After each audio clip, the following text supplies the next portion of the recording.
OTB AM. With Gillette, put your best face forward with our new and improved razors. 7:30 on this Wednesday morning. This is OTB AM. It is Eoin and Nathan with you right the way through until 10 o'clock this morning. We've got Champions League for you, we've got SixNations for you, and we have got reaction to the two big stories that are developing this morning. We'll get to TigerWoods in just a moment, but if you have just woken up, Neil Lennon has resigned as Celtic manager with immediate effect. So in a statement released on the Celtic website in the last 25 minutes, Lennon thanked the club and the club thanked Lennon. And current assistant manager John Kennedy is going to take charge on an interim basis of the team. Nathan Murphy, it is all happening this morning. We knew this story in particular was coming last night, and Celtic have acted pretty quickly to get out ahead of it this morning. Yeah, it's the first time Celtic have acted quickly, it seems, all season throughout this crisis, because the only surprise here is that it took so long. Celtic going for 10 in a row, finding themselves almost 20 points behind Rangers at the top of the Scottish Premiership. A weekend where Rangers are winning away from home in the last 32 of the Europa League and Celtic are losing to Ross County. It has been a pretty calamitous collapse by Celtic this season. It's been a shocking defence of their title and that bid for history and 10 in a row. And I think most Celtic supporters feel that this is long overdue. In fact, it's been left far too long, because whatever slim hopes there were maybe even around Christmas of Celtic mounting a comeback, they're long since gone now. It had almost seemed that they had left it so long that you were expecting him to make it to the summer and then that resignation to happen. Yeah, because there's nothing a manager can do now. It seems as though John Kennedy is going to come in as an interim manager. Maybe that gets them through until the end of the season, but they're going to finish second in the title race, and that's that. So maybe they make the point that what Neil Lennon has gone through and has stood over and presided over is unacceptable in terms of results, but it's too little, too late. It is a terrible shame for Neil Lennon that it ends like this on his return. It's pretty much 2 years ago to the day since he came back, and there were a few Celtic supporters who were fully convinced at the time that he was the right man to return and succeed. And part of that, I think, is that you always want that bright, new, shiny thing, that you don't want to take a step back. Despite all that Neil Lennon had achieved the club as a player and as a manager, he managed to get through, finish the job and get the treble done that season, wins the title again last season. But Rangers were this coming force, and this season, everything that could go wrong has gone wrong.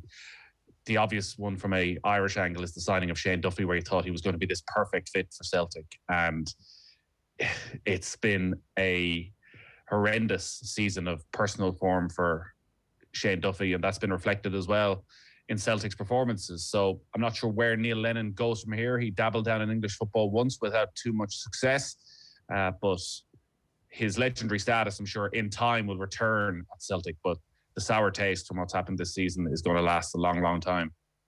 Is there a sense that there is going to be a broken club left behind here that isn't necessarily of Neil Lennon's making, but that the disaster was of such magnitude that it can't possibly have been put solely on the manager?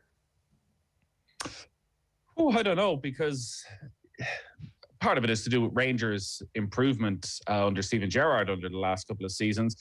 The concern for Celtic is that they're losing their manager and they're losing their CEO over the coming weeks and months. So there's going to be a lot of upheaval at the club. They've got it right before in terms of managers. In fact, they almost always get it right in terms of managers. When they brought Brendan Rodgers in, it was the right decision.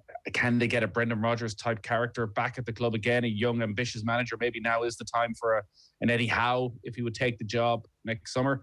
But it doesn't feel as though Rangers are going anywhere. It doesn't feel as though Steven Gerrard is going anywhere this summer. That Liverpool job that will probably be next in line for him is unlikely to be available. So Rangers, you would expect, will go and will invest. And where do Celtic go? There'll be speculation about a lot of their better players after this. But without wanting to be too patronising, it is Scottish football. They're always going to be thereabouts, and it won't take a massive improvement under a new manager to get them back.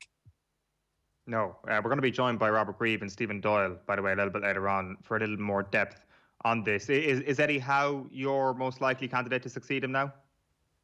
Well, his name was in the mix previously, and Bournemouth played a good style of football. I think that's the one thing that those hardcore Celtic fans who are watching every single week will point out it wasn't just results, it was the style of football as well and how shambolic it had become on the pitch. So I think what they will want, as they probably return to stadiums with the way things are going in the UK and will be intending to be back in by the start of next season, they'll want someone who can play a good, attractive brand of football, somebody who's ambitious. And Celtic don't ever want to be a feeder club, but what Brendan Rodgers did at Celtic is going to be a good example for lots of up-and-coming managers, that it's a place where you can rebuild your reputation, and it's a place that if you're successful, I remember you're coming in a different position now to Brendan Rodgers, even in that you now need to climb the mountain again, that if you can go be successful, that is going to look very good in your CV. So I wouldn't be at all surprised if it was an Eddie Howe type character, but there's lots of good quality tactical managers coming through around Europe, and Celtic are still going to be that big draw. So while Eddie Howe, I'm sure, is probably going to be the instant favourite,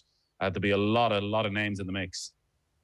If you're a Celtic fan this morning, waking up with a sense of relief, I don't know what the emotion possibly is this morning, you can tweet us at Off the Ball, drop a comment on the YouTube stream as well. We'll get to them later on. As I say, Robert Grieve and Stephen Doyle will be with us. The big story in world sport, though, this morning, Nathan, is TigerWoods being involved in a single car collision yesterday, and he's just not in a good way, to put it simply, this morning. What do we now know after the last couple of hours? Well, we know that the injuries from a career point of view are career-threatening. Thankfully, though, from his personal point of view, they are not life-threatening, because when this news started to flow in just after tea time yesterday, it was one of those moments where your heart sinks and there's a real fear as the pictures come through as to just how serious this could be. And as much as we have looked at Tiger as this superhuman sportsman over the last quarter of a century, first and foremost, now more than ever, he is a family man. We've seen in recent months that connection he has with his son, Charlie, when they were playing at the father and son tournament. And like Tiger's future, a large part of it was on the golf course in the coming years, but probably as caddy to his son. And you can see the joy that brought the two of them over the last few weeks. So the first thought is that he has two young children who he needs to be there for. And thankfully, the news that we're getting this morning is that while these injuries are extremely serious, that he is still alive and is going to be able to recover from this. From his career point of view, like, we're talking about open fractures in his right leg. This statement has come out in the last 90 minutes or so. It was a long surgery, broken bone in at least two places, severe ankle injuries. And that's not even getting into what the issues could be with his back, because even before this incident happened, there were major concerns about Tiger's future. He underwent back surgery for a fifth time over Christmas. He was on the television on Sunday night, and he didn't seem in any way convincing that he'd be back in time for the Masters. And he's 45 years of age now. It was already looking highly unlikely that he would be able to come back and win another major. Since winning the Masters in such incredible fashion in 2019, he's won one tournament since, but he's never quite looked as fit or as agile or quite as confident as he did on that Sunday at Augusta. So this is an incredibly serious and sad incident. But having watched the press conference last night with the chief of police and the chief of the fire department and the first responder who was there onto the scene in California, they mentioned several times that he is very, very lucky to be alive. Yeah, that first responder was Deputy Carlos Gonzalez. He spoke at last night's Los Angeles Sheriff Department's press conference. When I arrived on the scene, Mr. Woods was seated in the driver's seat. I made contact with him, and I ensured that he was able to speak to me. At that time, he seemed that as though he was still calm and lucid. I made the determination that it would be safer to wait for LA County Fire to help remove him instead of trying to remove him myself. I kept Mr. Woods calm until LA County Fire arrived on scene. What did you do to keep him calm, Deputy? I spoke to him. I asked. Conversation. Could you share it with us, please? I asked him what his name was. He told me his name was Tiger, and at that moment, I immediately recognized him. I asked him if he knew where he was, what time of day, just to make sure he was oriented. He seemed as though he was lucid and calm. Was he concerned about his injuries? He didn't seem concerned of his injuries at the time, which is not uncommon in traffic collisions. Many times people tend to be in shock.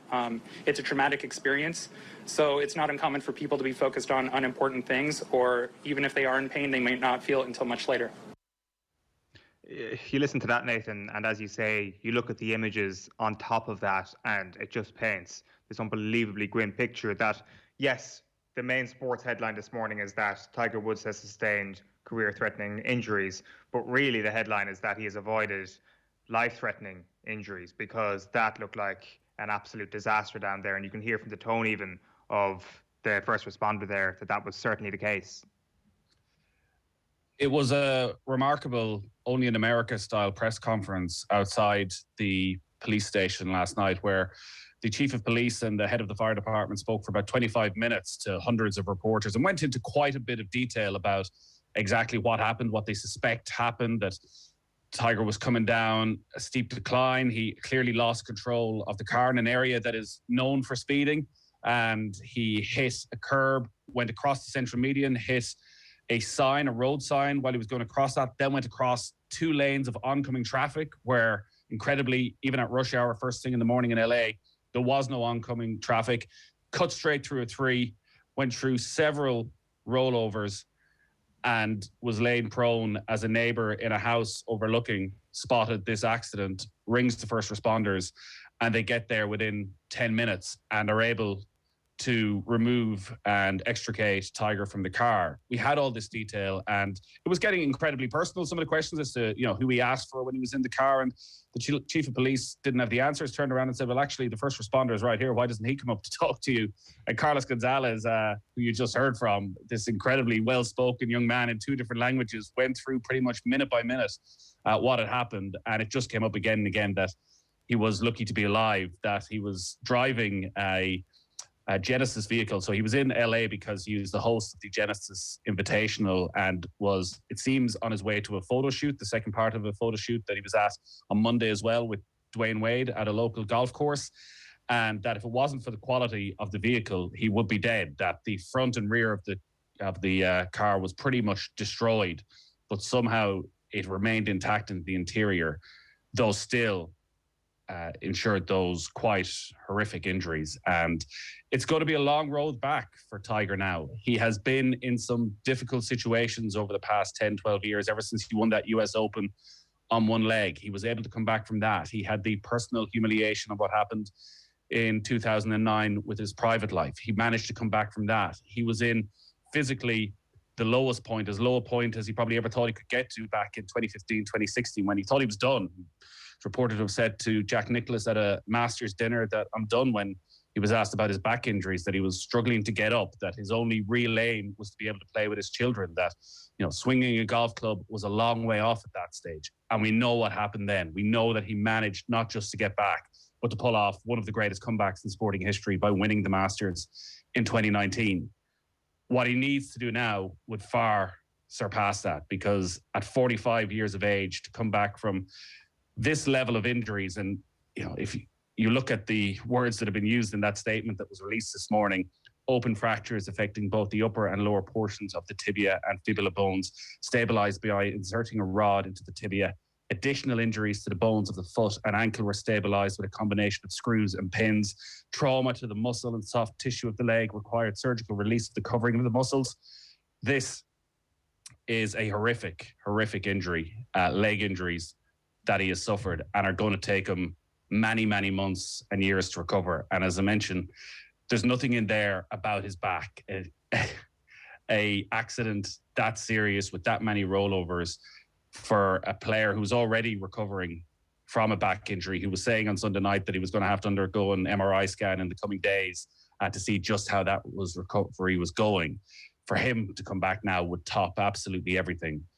But the name you're going to hear a lot of over the coming days is Ben Hogan, because Ben Hogan, the greatest comeback in golfing history, in 1949, suffers a terrible road accident with his wife, is in a similar situation where he's broken bones all over his body, is in a position at the time where he's told by his doctors he may not walk again, never mind play golf again.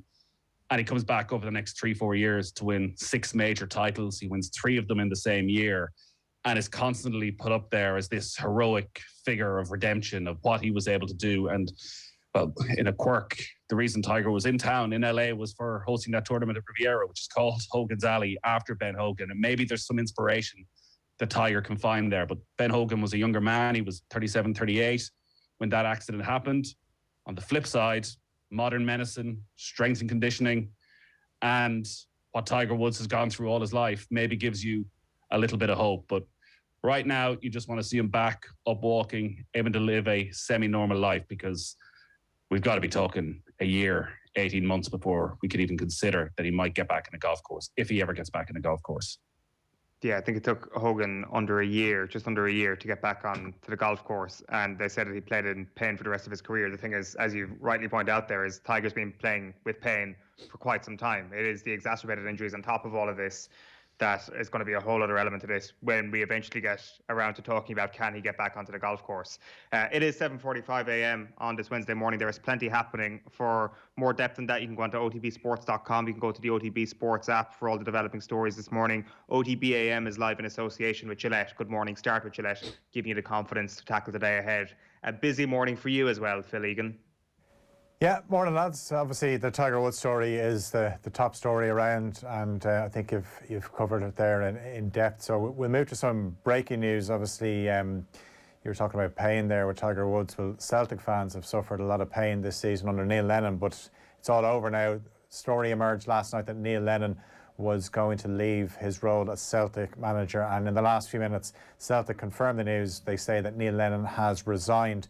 The start of the season, Celtic were trying to win 10 league titles in a row, something they'd never done before, but it's been a season to forget for the Scottish champions. Lost to Ross County on Sunday, 18 points behind rivals Rangers, which means Stephen Gerrard's side need just 7 more points to win the title. So I think it's fair to say Celtic will not be winning 10 in a row. Lennon's assistant John Kennedy is going to take charge of the team for now.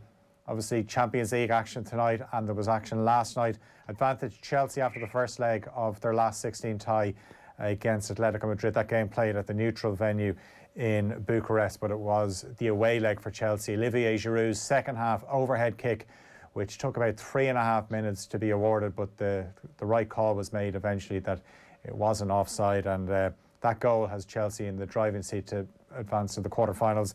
I think it's safe to say holders Bayern Munich are going to be in the last 8 because they won 4-1 away to Lazio. More action tonight. Manchester City are in Budapest. That's for the away leg of their last 16 tie with Borussia Mönchengladbach. Tonight's other game sees Atalanta play host to Real Madrid. Both games kick off at 8 o'clock. There's also a Europa League game. Tottenham host Austrian side Wolfsburg in the second leg of their last 32 tie. Spurs are 4-1 up from the first leg. That game gets underway at 5 o'clock. Leeds are into the top half of the Premier League. They scored 3 goals in the second half to win 3-0 at home to Southampton. Patrick Bamford got the first. It's now 13 league goals for him this season. And the GAA will have to plan for the Alliance Leagues potentially returning in May. As we heard the Taoiseach say yesterday, the current restrictions will remain in place until the 5th of April at the very earliest, which means no inter-county training can take place until then. Phil, you are going to be back with us later on. We've got a debate where we are picking Ireland's starting 11 for the game against Serbia, because it is today in 1 month that Ireland will go to Serbia and hopefully get the World Cup campaign off to a good start. So we'll be back with you later on for that. There's polls up on our social media picking the Irish goalkeeper at the moment. We're not going to give any indication to who you're picking just yet, but you are considering a move away from Darren Randolph at this point. Well, I mean, you've pretty much just given it away there, haven't you? I mean, Alan Kelly isn't going to come back in and play in goal, you know? No, yeah, some tough calls to make. I think the goalkeeper one is interesting, and the striker. I'm not going to give too much away about my formation, but yeah, there was some ones that some calls that were easy to make, but then others were a bit tougher to make. So I'm sure there's going to be a few differences in our teams, definitely. So we've got a poll up on our Instagram for a goalie, we've got a poll up on our Instagram for right back, and a poll for the forwards as well. So they're the decision makers, it seems, at the moment. So you can send us your team on Instagram. We've got Twitter polls up there as well, as you can see. We're going to be chatting to Graham Hunter in just a moment, Phil. But last night's Champions League, I know you were dual screening at one point. What did you make of it? I thought the Chelsea Atletico game was really poor. It was scrappy. Neither team looked very cohesive going forward. Ball was given away a lot. I actually think the pitch didn't look great at all, and that might have been one of the contributing factors. But again, you see Atletico so many talented attacking players, but they don't play to their strengths because that's the way Simeone plays. Even when Giroud scored, you could see there was that Atletico upped their intensity, and you could see João Felix trying to get on the ball more. But yeah, this is the way Simeone does it. You often hear him get linked with Premier League jobs, but surely if you're watching that game last night, you realise it's pretty bad to watch. It's similar to watching Jose Mourinho football, where you've got really good players, but he will always revert back to safety first. And you would imagine that should be that for Chelsea, but Thomas Tuchel said it after the game last night that between now and the next leg, they obviously play United, they play Liverpool, and they play Leeds, they play Everton, so a lot can change. But yeah, Chelsea didn't even have to be that good, but it was a great finish. I do prefer overheads to hit the net rather than go in before, but it was a great finish. And the other game was just an absolute cakewalk for Bayern Munich. Even though they lost at the weekend, there's just different levels in the Champions League, and Bayern Munich were just streets ahead of Lazio, who were playing with Pepe Reina in goal. Like, how he still gets a game for a top European club, I will never know. Phil Egan, good stuff. We will see you after 9 o'clock for our countdown to Serbia against Ireland. Coming up this morning, we're going to be chatting to Graham Hunter in just a moment. He is standing by. Rugby with Louise Galvin is up after 8 o'clock. Robert Grieve will be joining us to chat Neil Lennon, to chat Celtic, to talk about what happens next at the club. John Duggan with us at 8:45 then. Aisling McCarthy at 8:50 live from Perth, and that Irish 11 debate is coming up after 9:10. So that is the agenda this morning on OTB AM. You can drop us a tweet at Off the Ball or comment on the YouTube stream if that's where you're watching. Graham Hunter, how are you? Well, I'm pleased to be able to be speaking to Nathan and he doesn't have to go through my press officer. So delighted. Listen, you are a major player. Thank you, Graham. Thank you. You saying it makes everything okay again. I know. That's why I said it. Let's get on to the grim stuff now, Owen. Let's get on to the bad stuff. Yeah, let's start with the grim stuff. Let's start with the news that Neil Lennon has resigned as Celtic manager. It's hardly surprising given the context of the season, and yet there was a sense that they'd got so far that he might actually make it to the summer, and there might be a longer resignation to be drawn out over the next couple of months. Not so. Celtic have acted quickly. Are you surprised? Not at all surprised. No, it was a little bit surprised it's taken this long because. Much though I know and like Neil Lennon, much though you have to appreciate what he's done over his spell as a player and a manager, this season's been what you could only call disastrous. I'm not an Old Firm fan, and therefore, irrespective of Rangers finally getting a title, irrespective of the fact that they're so significantly better than Celtic, if you simply look at the use of talent, if you simply look at the level of football, the disappearance from knockout cups, it's not anywhere near the standards that club require, and therefore, rather than focusing on the Old Firm divide or Neil Lennon himself, what would any responsible club do in terms of rebuilding, in terms of stopping the rot? And that's a phrase that can apply to this season. What Celtic have won under Neil Lennon, much though I think he was shrewd in maintaining what he inherited from Brendan Rodgers when he came back, he found a club that was far more systematic, far more modernised. Brendan Rodgers had left it in a good state, and Neil Lennon's savvy was not to tinker with that very much indeed. And therefore, this season has been such a retrograde step that I think that irrespective of the fact that it's the clashing factor of, if you go to any leading manager, they prefer to take over with the end of the season and with time to plan a big summer in terms of recruitment, training, new systems, new personnel. So whether they get the right person right now, although there will be a huge list of people apply. I spoke to one person, I can't say who, but I spoke to one person last night that I know very well who's been interested in this job for many, many months, and they were on the phone trying to get in line. There will be a huge queue of people, but do you get the right people, the right person right now? That's open to doubt. But in any sporting institution, if you see things going wildly wrong, you act. I don't think you wait. So even if it's an interim manager until the end of the season, time to say to the players this isn't good enough, and to show the fans and sponsors that the people who run the club are actually taking action.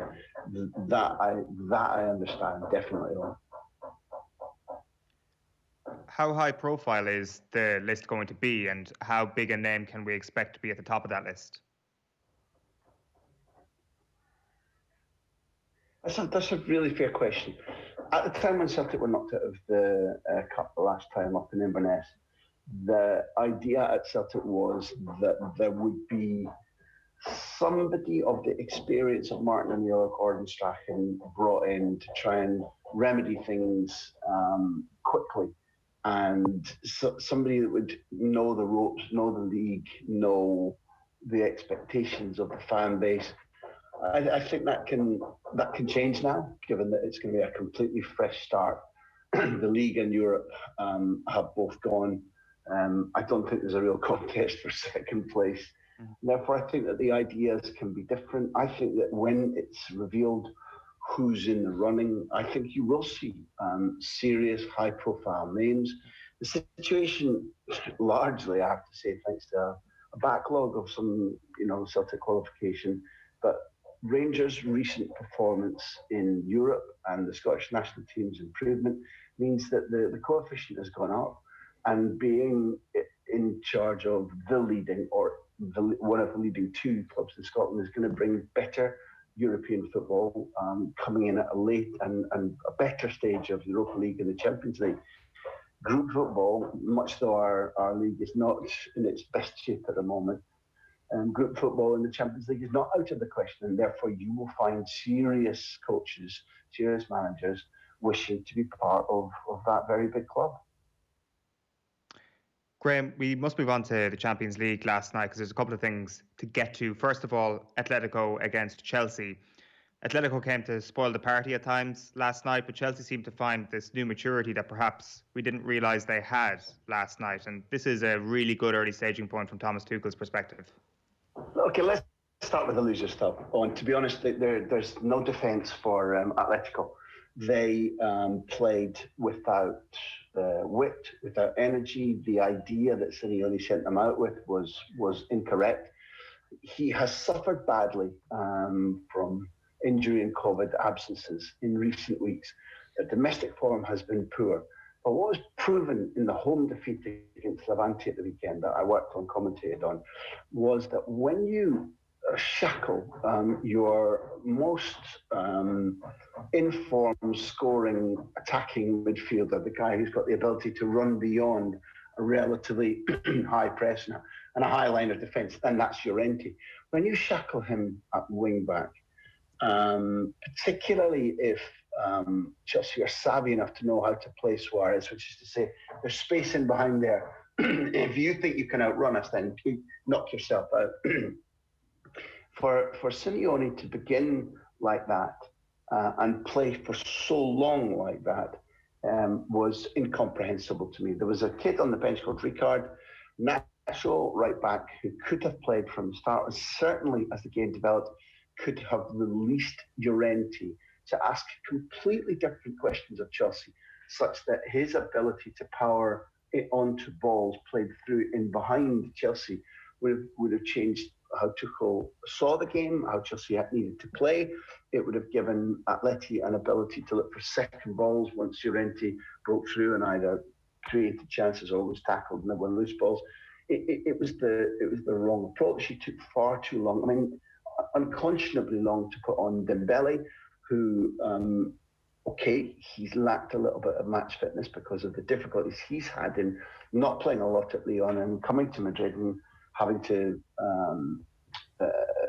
sequestrate himself because of a COVID infection.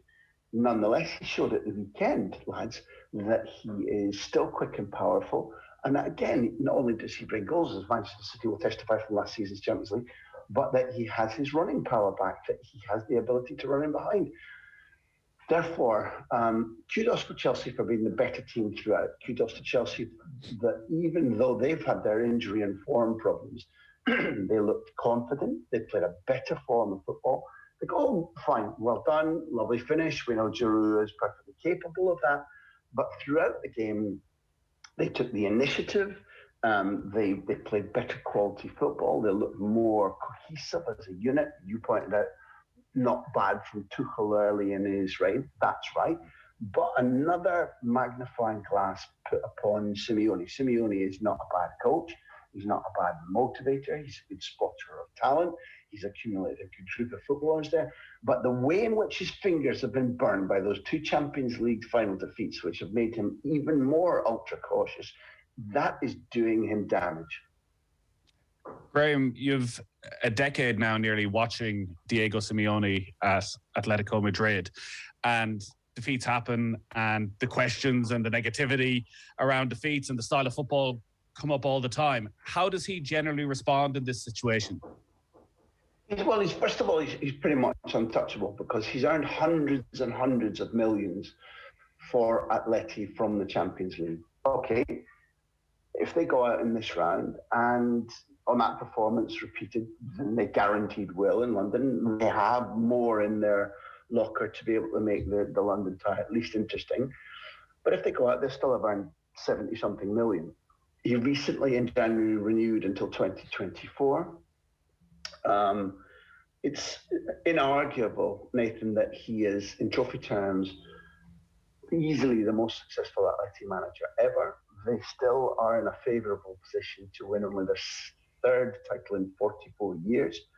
The wind has gone out of their sails in the last, let's call it the last 3 of the last 4 games domestically, but with a game in hand and a point advantage on both Real Madrid and Barcelona, and the likelihood that those big 2 will still lose games between now and the end of the season, Atleti are in pole position to win the title. And therefore, questioning his future, no. He's recently renewed his coaching team by bringing Nelson Vivas in. Mono Burgos, his long-term collaborator, has gone out. It is true that he's played a different brand of football. I listened to Phil earlier on. What we saw there hasn't been the brand of football, Nathan, we've seen all season from Atleti. They played much more attractively. They keep the ball better. They played much more associative football. It's a lot less negative in general. But when things are going wrong, when form and injury combine to be banging at his door, he reverts to an ultra-conservatism. And that's where he needs to self-examine between now and May to see if he can rid himself of that, use the squad in a more aggressive and a more attacking way, both in London and for the remainder of La Liga. So you say, how is he viewed after results like these recently, the home defeat to Levante, and this horrible performance in Bucharest? I mean, really poor. He's not under any threat. But if he's the type of coach that he showed in the first 6-7 years of his reign to be, if he can refine that, then he'll be justifying his 20 million a year salaries. He's the best paid football coach in the world. Just to finish up on tonight then, Graham, Atalanta against Real Madrid. Obviously, Real Madrid have got a huge list of injuries at this point, but it's interesting listening to Tony Kroos doing media this week. A journalist asked him who he'd rather have on the end of his passes, Haaland or Mbappe, and he said Karim Benzema. Correct political answer from Tony Kroos, but this is the life of a Real Madrid player at the moment, Graham, that the world expects them to go out and grab a new Galactico this year. Well, no, okay, you're right, the world does, but that's not what's driving them. First of all, he can say that all he wants, but poor old Karim Benzema isn't in Bergamo tonight, isn't going to be playing, isn't fit. He's probably struggling even for the weekend when I think they play Real Sociedad. The reason that there's further Galactico speculation is that Florentino's been saving his pocket money, and he's got a very big piggy bank now, which he wants to spend on Mbappe. Mbappe has been easy about his future in Paris until very recently, when suddenly he's beginning to say many more years. Okay, fine. I think that there is a significant chance that Mbappe moves to Madrid this summer. Guaranteed, no. What do Paris Saint-Germain do without him? Not sure. If I were in charge of Paris Saint-Germain, would I be throwing absolutely everything at keeping Mbappe? yes. But these galactical questions that are going to Tony Kroos, one, what's he going to answer right now? It would be ridiculous to answer anything else. He's got a very good connection with Benzema, but they want Mbappe so much. And the Haaland thing is a different kettle of fish. They have Mbappe prioritised. Haaland, Barcelona are trying their butts off. The new president, which we'll know on March 7th, is going to have credit lines of cash that I cannot believe, given the situation they're in and their overall global 1.1 billion debt. The new president, if the new president is Laporta, the credit line that he's going to be given is phenomenal to my mind, phenomenal. And therefore, there's legitimate possibility that Barcelona signed Haaland, which ups the ante to Real Madrid signing Mbappe. So irrespective of, we are in a down period these months of Spanish football on the continent, particularly over the last couple of weeks. But by the summer, they're going to be punching everybody else senseless to try and pinch Haaland and Mbappe. And for the moment, just for those who want to watch Atalanta playing Real Madrid, it's probably going to be Mariano, remember him, up front, with 10 other footballers who can produce the best performance in the Champions League compared to the other three, and can beat Atalanta. But Atalanta, with the way that Gasperini has them moving the ball, the speed of the players, but the speed of the possession, the high pressing, they're precisely the type of team that Madrid don't often meet in La Liga, don't particularly like, because they're a slowing team, particularly in midfield. And therefore, I hate to say it, although I think Real Madrid will do well in Italy tonight, I hate to say it, that it could be a whitewashing in Champions League for Spanish Champions League teams. Please don't let it Graham happen. Hunter. Graham, thanks a million. Really appreciate that this morning. Graham Hunter there on the line from Spain. A brilliant evening's football ahead. Atalanta against Real Madrid and Manchester City against Borussia Mönchengladbach. Both games kicking off at 8 o'clock. Right, it is 7 minutes past 8 on this Wednesday morning. Packed show still to come. We are talking Celtic and Neil Lennon with Robert Grieve shortly. If you've just woken up, Neil Lennon has resigned this morning. Next, though, we're chatting rugby with Louise Galvin. OTB AM on OTB Sports Radio, Ireland's first and only sports radio station. Off the ball. Ronnie Whelan could play, by the way. And let me tell you, they talk about people being dirty when you could tackle. He was filthy. Oh, really? Oh yeah. Dear me. Off the ball. Weeknights from 7 and weekends from 1. This is OTB Sports Radio, live 24/7 on the OTB Sports app. Calling all builders, joiners, plasterers and dryliners. Need advice on the right materials for the job? Consider it done. You need them on site and in your hand. Consider it done. You want access to over 10,000 products from the leading construction brands without having to start up the van. Consider it done. There's another way of doing things. eTag. We talk with you to solve your problem and deliver what you need directly onto site. No second guessing, no seconds wasted. Click etag.ie. Watson, you're welcome to Golf Weekly. Hey, this is going to be fun. Very happy to say European captain and, of course, three-time major winner Padraig Carrington joins us. Today's special guest on Golf Weekly is Lee Westwood. Thanks very much. Yeah, I'm honoured and delighted. Let's bring in Paul McGinley, who joins us now. Paul, you're very welcome. Shane Lowry, how are you keeping? I'm good, thanks, yeah. Well, I'm as good as I can be. The biggest names in golf and Ireland's best golf podcast, Golf Weekly, now exclusively available on Patreon. Go to otbsports.com/Golf Weekly to sign up now. Check out the Boyle Sports app today for details on which football match is getting the no-lose treatment this week. Plus, study the form with our Racing Post Spotlight before watching the action with free live streaming on all UK and Irish horse races. See the Boyle Sports app for full T's and C's. Boyle Sports. This is betting. Gamble responsibly. See gamblingcare.ie 18+. OTB AM. With Gillette, put your best face forward with our new and improved razors. You're welcome back. It is just coming up to 10 past 8 on this Wednesday morning, and Louise Galvin is with us to chat rugby. How are you, Louise? Morning, Eoin. I'm good.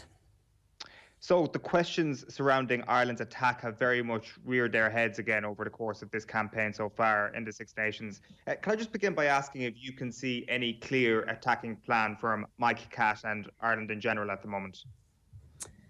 Yeah, I actually think, Eoin, what's a bit interesting this week has been some of the sound bites that have nearly come out of the camp when Mike Catt was put up for put up for the media duties at the start of the week.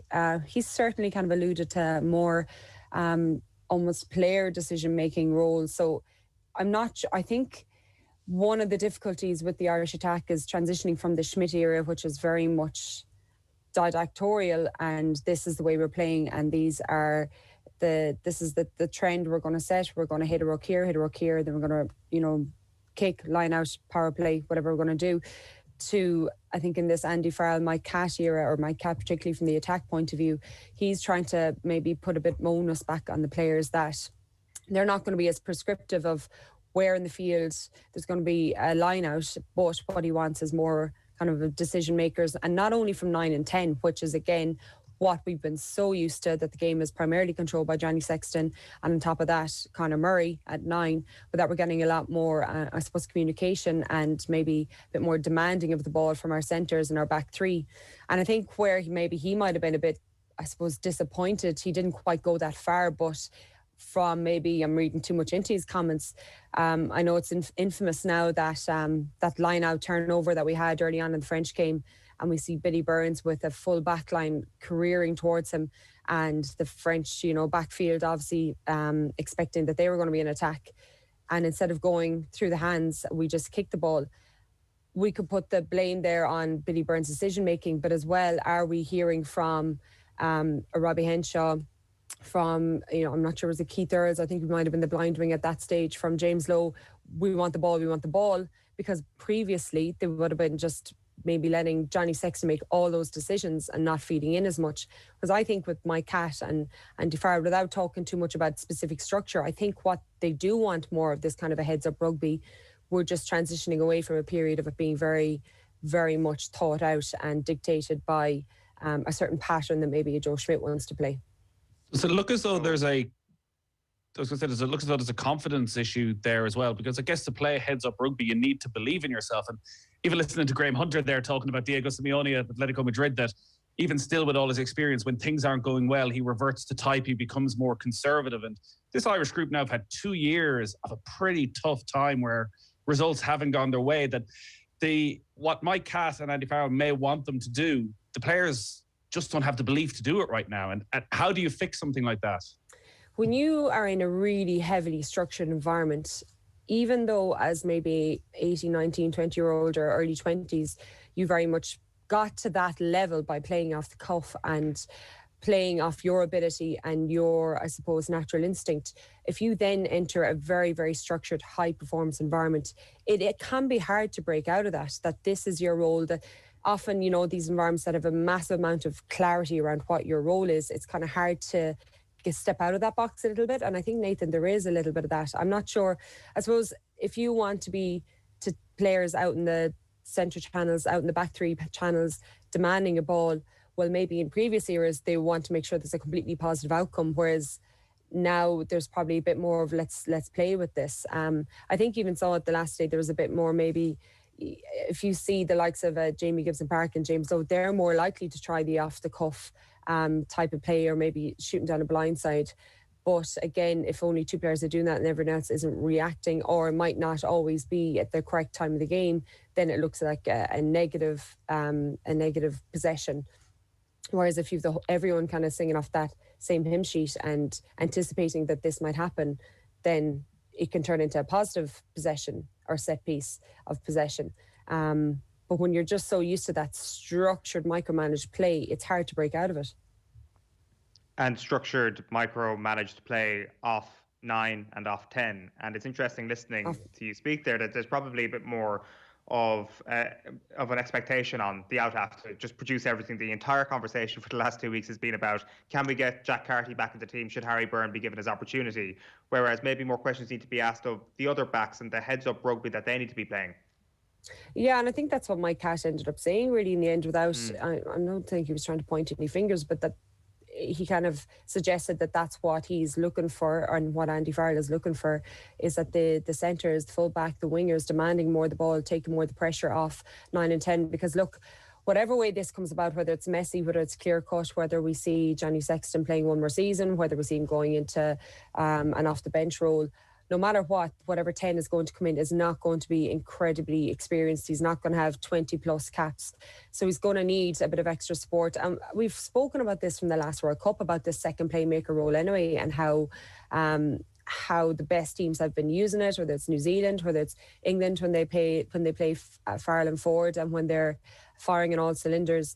I think it's something we need to evolve anyway, because it'll always give you, particularly in a midfield ruck, two sides of an attack. If you have a 15 or a 13 or 12 who's very much used to, and the team use them as a first receiver, and a 10 splitting on the other side of the field, well, automatically a defensive team are going to kill their line speed just a little bit because they're not exactly sure where the ball is going.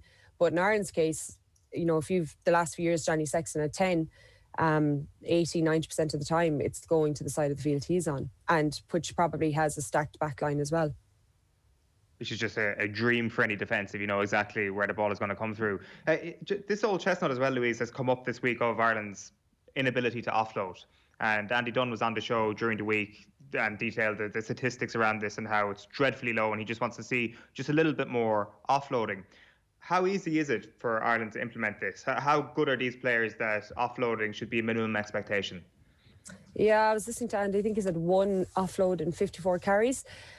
First of all, you can't just flip a switch and become an offloading team, because there is almost a mindset about it, and oftentimes it's the ball carrier themselves. So you need to make sure you stay square, you get through the contact, but you also have that ball free and available, ideally with 2 hands, and that you can then turn your body around, your upper body, so that you can really see the supporting players. But the supporting players are actually crucial, because again, it's not to blame Joe Schmidt, he got us to the highest ranking we've ever had in the world. We beat the All Blacks, obviously, and he picked a strategy that he thought could get us to that point. Now we need to evolve a little bit. So the supporting players in the Joe Schmidt era, which was a massive collision possession statistic game, was always to clear out, massive accuracy, massive numbers of ruck sealing the ball. If you want to create an offloading game, well, your supporting players, they need to be in a position where, they can come in and they can seal and protect that ball, but they can also be in an offloading position. And you see France do it naturally. Like we would have, even with the women's French 7 squad, we would have done a lot of training camps with them, and they just do constant drills where they call it in the axe. Now, I never knew whether it was AXE or ACT, but they just work so much that you have 2 players after any contact. This might be kind of half contact, half live contact, that you have 2 players running off you, and their primary goal is to get an offload, and their secondary goal is to seal the ball if they need to, or in some way to get that ball away from the contact zone and play to the next supporting player. Whereas that's not necessarily a mentality of the Irish game, neither in the provinces or in the national squad. And it is in the French game. Now, it's always high risk. We're not going to turn into the Fiji overnight. But again, it's the mentality of your carrier first and foremost, but your supporting players, because we often see it where a carrier gets their hands free, they go to offload, and if it's not on, they end up popping it off their supporting player's chest, who's actually just coming in low to seal over the ball. So if the supporting player is not expecting it, if they're not in the same mindset, and if they're not in a better position, then the offload isn't on. So that's, is one way to start doing it. But again, it's not going to happen overnight, because it's almost like a completely different mindset. The threat then is that if the offload isn't given to the support player and they overrun the line, well, then you're a huge jackal threat for the opposition, which is, I can imagine why someone like Joe Schmidt thought this isn't a natural part of Ireland's game. And I think percentage-wise, we're not going to start introducing it now. By the sounds of it, Joe Schmidt still looms large over Irish rugby then. Well, I actually think from listening to Mike Hatt and Andy Farrell last week, without directly saying it, that they're kind of nearly saying we have players who are excellent players, but they're almost afraid to demand the ball, or they're not stepping up to make these decisions because they're so used to such a strategy, micromanaged, structured play. I think if me reading between the lines, that's what I'm hearing from within the camp, and they're trying to break out of this, I suppose, stranglehold that Joe had. And again, Joe had a massively successful squad. It dipped before the World Cup, but we were all absolutely singing his praises for what he did achieve. How long does that take, very briefly, Louise? I know you have to go. How long does that take for that transition to be complete? Oh, and I don't know. I guess, because another interesting thing is, does it have to start within the provinces so that, like, when you come, I was listening to a podcast with Eddie Jones last week, and he was saying, you get to elite level rugby, you're not coaching skills anymore. You're talking about your strategies or the way you want to play the game, and you're making sure you have the right people in the right positions, the right places. So should this all be done at the provinces, at Ireland under 20s level, schools level, and that they're starting to almost introduce this as part of a national strategy, and to a certain extent, as I say, within the academies and up through the provinces, so that when you come to a national team, there's a willingness to try and offload. We're not, as I say, we're not going to turn into Fiji, we're not going to turn into France overnight. But I think another thing with that is that we're trying to get as much of our centres, because we have, Gary Ringrose, Robbie Henshaw have been playing pretty well as individuals, but that we're getting them to step up a little bit more. Hugo Keenan, he probably has the stability of knowing he's going to be 15 for the rest of the campaign, that they have the, I suppose, confidence and the wherewithal to step up a little bit more, to take a bit of pressure off that 10, whether it's more than likely going to be Johnny against Italy, or whether it's Ross Byrne or Billy Burns that's stepping onto the park, because I think that's another major aspect that we need to develop in our play. Take the pressure off Louise. The 10 and the 9.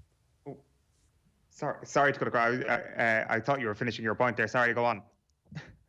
Yeah, no, just to take that we have a second playmaker that's willing to take the pressure off the 9 and the 10, so that we're not just having a continuous barrage of Gary Owens and box kicks that Keith Earls and James Dower just running up their GPS chasing.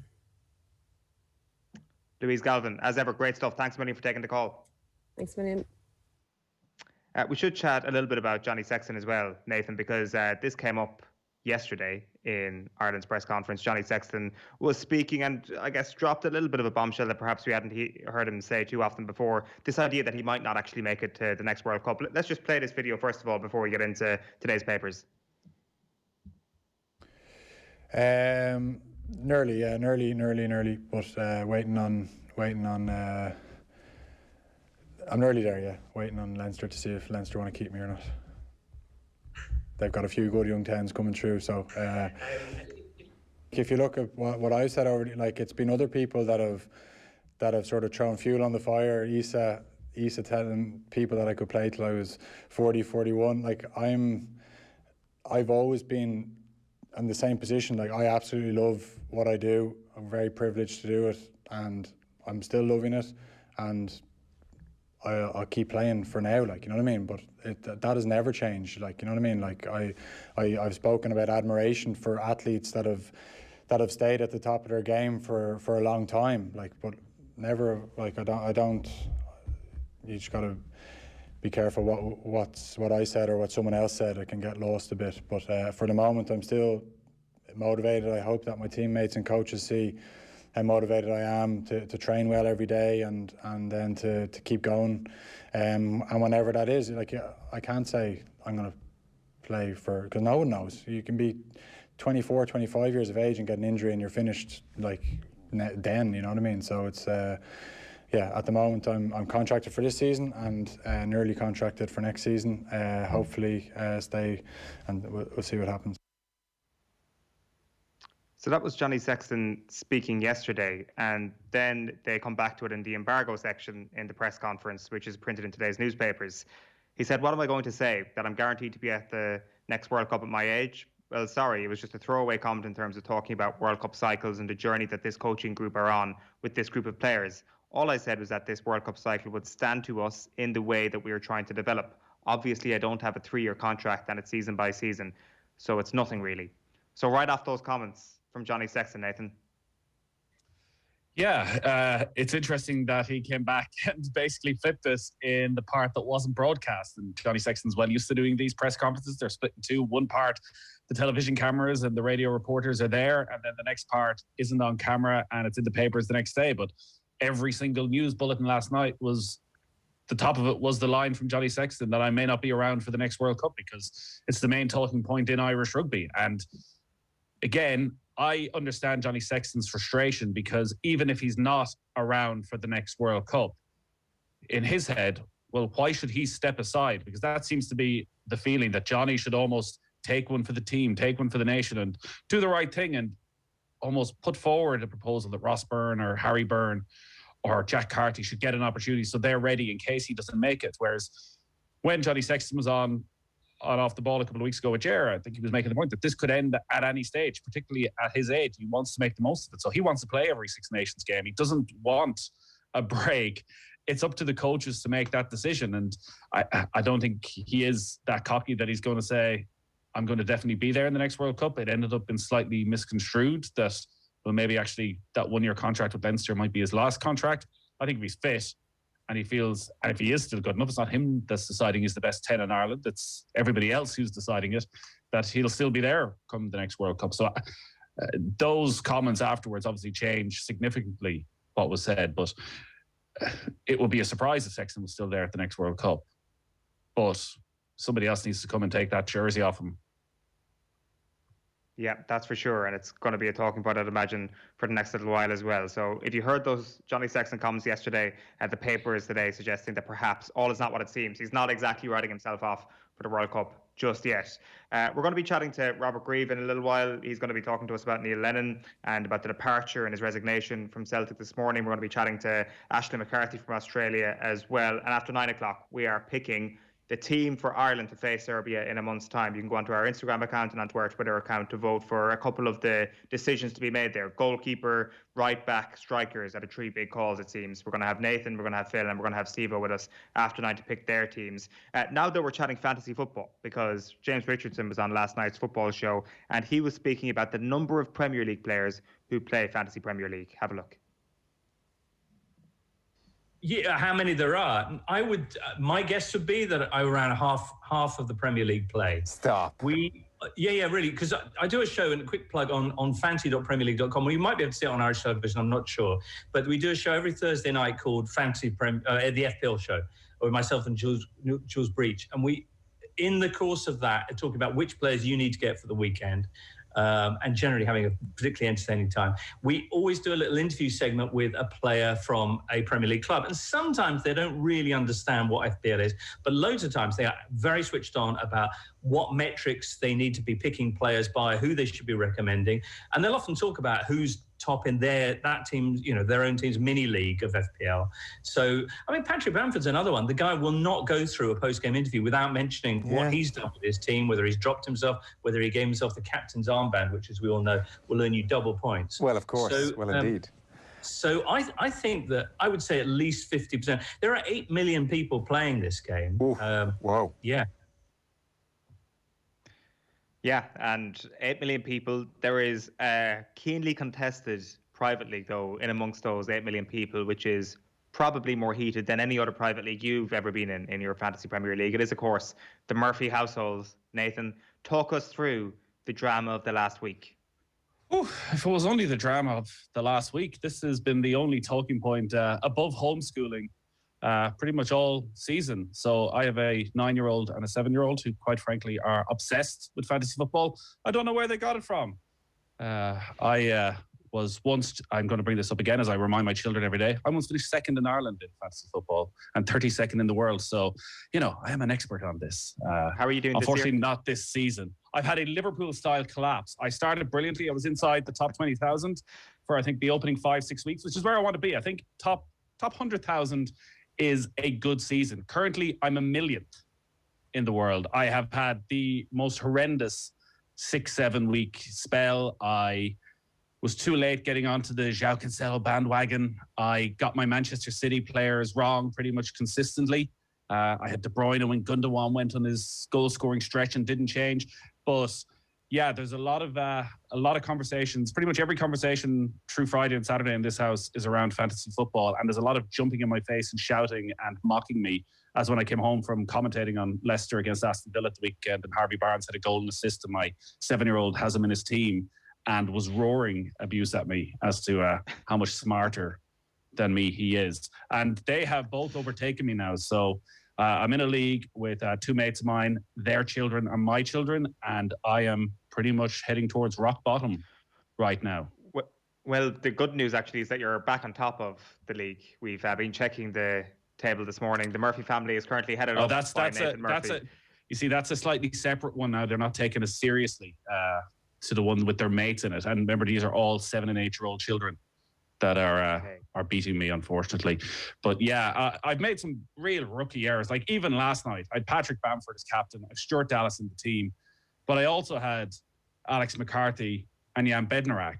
So even though Dallas and Bamford scoring was great in one way, they're also taking points off me in another way. So I still have my wild card. I still have my bench boost. I still have my triple captain. So there may be a final 10-week turnaround, but I even think I got that wrong and left them too late to take full advantage of them. So yeah, it's if anyone wants to really educate their children in football, fantasy football is the way. There is not a footballer in the Premier League who my 7-year-old can't tell you how many goals they've scored, how many assists they have, and what they're worth in fantasy football. The problem with this season, I find, is that there's too many people playing it for too long. As in, usually come Christmas time, people tune out, but everybody's just stuck at home. So as James Richardson mentioned there are not only 8 million people, there are probably about maybe 3-4 million that are properly engaged, which is an extraordinary number. So everybody is making changes and everybody has the exact same team, to the point where if you had Bruno Fernandes in your team at the weekend, he was causing you damage by scoring points by dint of the fact that you didn't have him captained. He is owned by that many people that your own players actually start hurting you. I mean, it's ridiculous, this whole idea of a template. Everybody's got the same team. And I think maybe the fact that you had Stuart Dallas and your child had Alioski was the big difference maker last night. So this is it, like these sort of... don't even talk to me about Alioski, because there was a major row at... Literally, teams were being done at 5 o'clock ahead of the 5:30 deadline, and there were tears where one of them wanted to do the wild card, and I was trying to convince him not to do it and to leave another week. And Alioski, I think I had suggested ahead of Aisling for Leeds, so you can imagine how bad a father I am as I'm trying to put this undue influence on them. But you're right, and I thought it was interesting with James Richardson, and even having somebody of the caliber of James Richardson presenting a fantasy football show, because fantasy football Premier League has been the rather sad relation of fantasy football in America, which is this huge, big business and is incredibly intense and taken very seriously, and the statistics are taken very seriously. Fantasy Premier League is a far more simple game, but has almost been treated with a little bit of contempt at times by the Premier League, where they've never taken it particularly seriously. The overall prizes are, it's a trip to a Premier League game generally. While it's good, it's not exactly £500,000 for the amount of people who are playing and are on their website every single day. I'm looking at the website right here. There's 8 sponsors underneath it. If you have 4 million people still playing every single week, the worth of this game to the Premier League is insane. And I'll be interested to see if they do respond now during the summer because of that, because of the renewed interest. I think it is down to the fact that people are at home more often, are looking for that bit of a distraction. Will they make changes? Will they make it potentially more complicated? Will they make it more worthwhile? Is there a way they can incentivize this that little bit more? Because it has taken on a whole new life, I think, this year. And I think people who are playing it want changes as well, because this season, you're right, the one frustration is that everyone is the same team because there are no strikers, and the likes of Mo Salah, Marcus Rashford are down as midfielders when the game has changed away from straight defenders, midfielders, attacker. Mo Salah's an attacker. He's not a midfielder. So, yeah, I think... maybe I'm thinking about this too much. It is the first question every morning. When I walk out of here in an hour's time, the first question I get will be, show me my points. Nathan, you're ranked 1 millionth in the world. You were not thinking about this enough. I'm overthinking it. I'm overthinking it. This is the problem. I'm massively overthinking it. We are going to get to the matter of Neil Lennon in just a moment. Robert Grieve, the Scottish Sun, is standing by. Let me just tell you what is on otbsports.com this morning. As you can imagine, it is a fairly busy morning. There is plenty on the agenda. The lead story there, as you can see on OTB Sports, is Celtic manager Neil Lennon resigns after a difficult season at Parkhead. We've got more on TigerWoods there. TigerWoods awake, responsive and recovering after a car crash. So he was in a single car accident yesterday, and he's not in a good way. Like, as you can see from the headline there, it is okay in terms of there being non-life-threatening injuries, but when it comes to the career of Tiger Woods, that certainly hangs in the balance this morning. Meanwhile, Wayne Rooney shows his tactical ruthlessness in crucial wins, some Derby County reaction there, and around 50% of Premier League players have a team, as we've just been mentioning. James Richardson really shocking Joe Malloy last night with that statistic, and winner of 9 All-Irelands Gemma O'Connor retires from Cork duty. So that is the latest there from OTB Sports. Coming up later in the show, we're going to be joined by Aisling McCarthy, live from Australia. She's been playing down there for the last couple of seasons. We're going to catch up with her. We're also going to be doing our Ireland starting 11. So this day, next month, it is going to be Serbia against the Republic of Ireland in the first game of the World Cup qualifiers for Stephen Kenny. We're going to have Stephen Doyle with us after 9 o'clock. Nathan's going to still be with us. And we're going to have Phil Egan with us as well. And they're going to be picking their starting 11 for that particular game. We'd love to hear from you on that. And you can actually influence the vote on that as well. You can go onto Instagram, where we've got votes up for the goalkeeper position. Are you picking Queeveen Kelleher? Are you picking Darren Randolph? The right back position, it looks like Seamus Coleman's got that one nailed down after his performance at the weekend. Or are you potentially thinking that Matt Doherty still has a role to play at the moment, given his current form? And then, of course, we're going to be asking you who should play up front for Ireland. It has been the big problem for them over the past couple of months. Stephen Kenny's side can't actually buy a goal at the moment. So that is going to be one of the big questions once we get into that chat after 9 o'clock. Now, though, we are returning to the story that Neil Lennon has resigned with immediate effect as Celtic manager. Robert Grieve of the Scottish Sun is with us. Robert, good morning. Good morning. How are we? Not too bad. So give us the details here this morning. I think it emerged last night that this was going to become an inevitability. And I presume that once those leaks reached a critical mass, Celtic had to act with a statement this morning. Yeah, I think that was always going to be the case anyway. The statement was planned. The kind of announcement to the stock exchange was planned. We got wind of it. David Friel, a colleague of mine, got wind of it early evening last night and worked on it. And the story came out online. Yeah, it's not. Listen, Celtic have been in a situation recently where Neil Lennon was pretty much on borrowed time. The results and performances haven't been good enough. So I think they did want to carry on until the end of the season with Neil, but it just reached the stage after the defeat to Ross County and Dingwall on Sunday night where things couldn't continue. So they had talks with Neil since then, I believe over the last 24 hours, ahead of last night's announcement or last night's news. And the decision was made. It came out this morning. It's been confirmed this morning. He has resigned. I think it was a little bit more than that. But anyway, bottom line is Neil Lennon is no longer Celtic manager.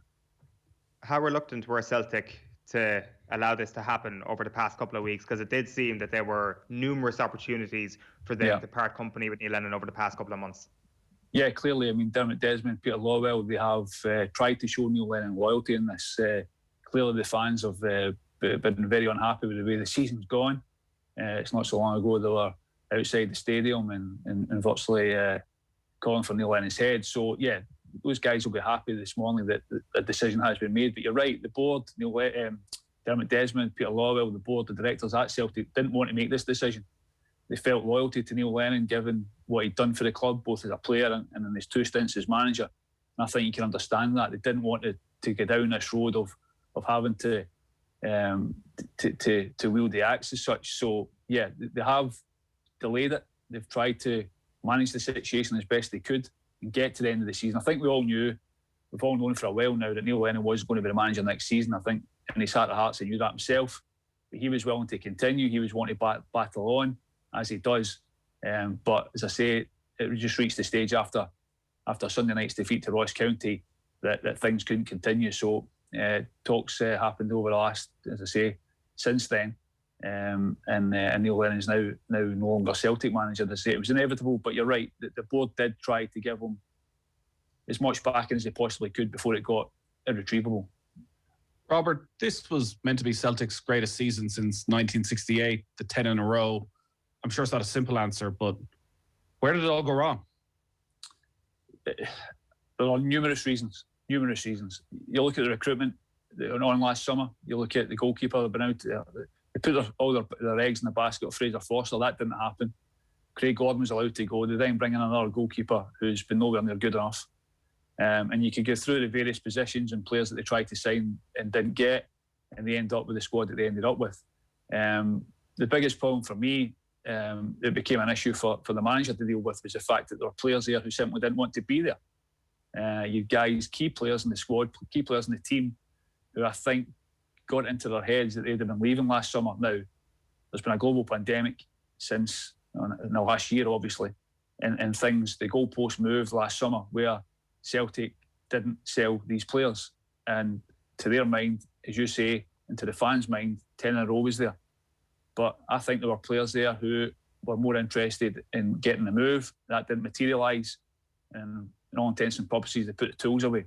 You can blame Neil Lennon. There was problems. You can look at results and performances, the European results especially. The Champions League exit was embarrassing. Ferencváros, a bang average team. Celtic lost to them. But as you say, there's a multitude of reasons why things just went from bad to worse. We ended up with the Dubai situation in January, which was another embarrassment. Big decisions were made by both the board, the management, which weren't good enough. But ultimately, the players weren't good enough. And to come up against a Rangers team which had their heads screwed on, a Rangers team that were focused and driven towards stopping 10 in a row. And it's been a perfect storm for Celtic. They just couldn't cope with that. When it comes to the successor at this point, the first question I would have here is, how do Celtic paint a picture of themselves as an attractive proposition for a really good manager at this point? Because yes, Neil Lennon is to blame largely for a terrible, terrible, terrible season, but there is clearly deeper problems at the club. The recruitment has not been good. Is there a bit of work that needs to be done here to actually show to a potential manager that actually this is a club that can get back on its feet pretty quickly? Yeah, I mean, there are changes happening behind the scenes. Peter Lawwell, the chief executive, as we know, is leaving. Dominic Mackay's coming in. So there's going to be changes behind the scenes at that level. I believe that Celtic are looking also at a kind of sporting director role, a technical director role, which I think will entice a manager as well, given the problems that there has been with recruitment. That has to change. The behind the scenes structure at the club does have to change. But whether or not Celtic can get a top level manager like they did before with Brendan Rodgers remains to be seen. But that's what the Celtic fans are now expecting. The names are getting talked about. Rafa Benitez, is these guys. That takes big money. That takes big investment. And whether the club are prepared to do that at this as things stand, time will tell. But if you are a manager looking at Celtic right now, clearly there are major problems. But you're also going to get not a clean slate, but things are going to change. In the summer, there are players who are going to go. A lot of players who are going to go. And if you are a manager, maybe you'll look at that as a good thing. Maybe you'll look at that as in the idea that you can come in and put your own stamp on the team. You are going to you'd imagine Dermot Desmond or the club will be able to fund transfers, especially if they do sell their best players for decent money. So there is scope there, I think, for Celtic to rebuild, but it is a major rebuild job. There's absolutely no doubt about that. And as I say, it can't be underestimated. Rangers are in a good place just now. From where they've come from to where they are now, it's incredible.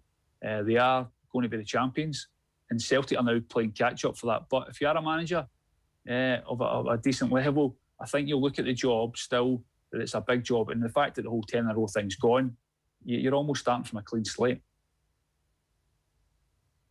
When do you think they'll make that appointment? Do you think they'll wait now till the summer? Yeah. I'd be very surprised. There's no point. I would be very surprised if they brought in a long-term manager between now and the end of the season. I don't see any real merit in that. John Kennedy is going to take charge between now and then. I believe you may be assisted by Scott Brown in some way, shape or form.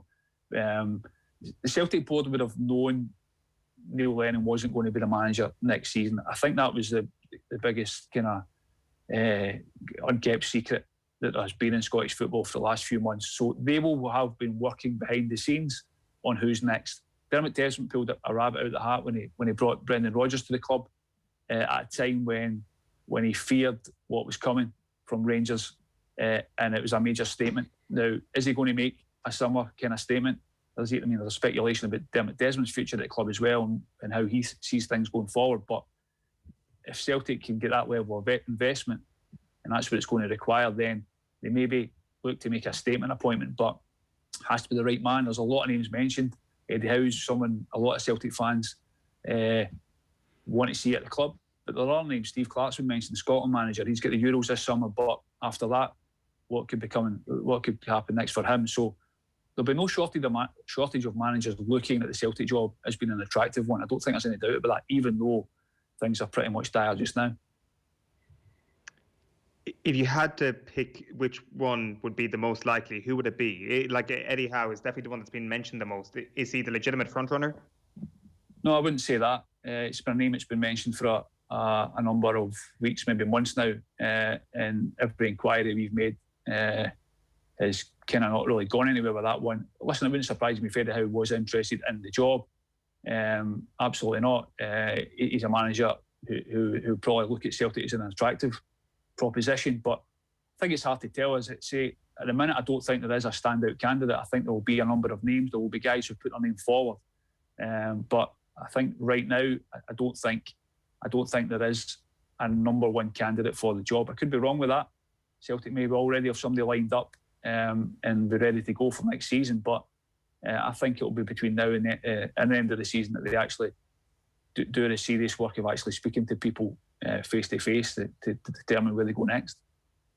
Right, well, there is at least a few months to get their house in order and make sure they make the right appointment this summer. Listen, Robert Grieve of the Scottish Sun, thanks a million. Welcome.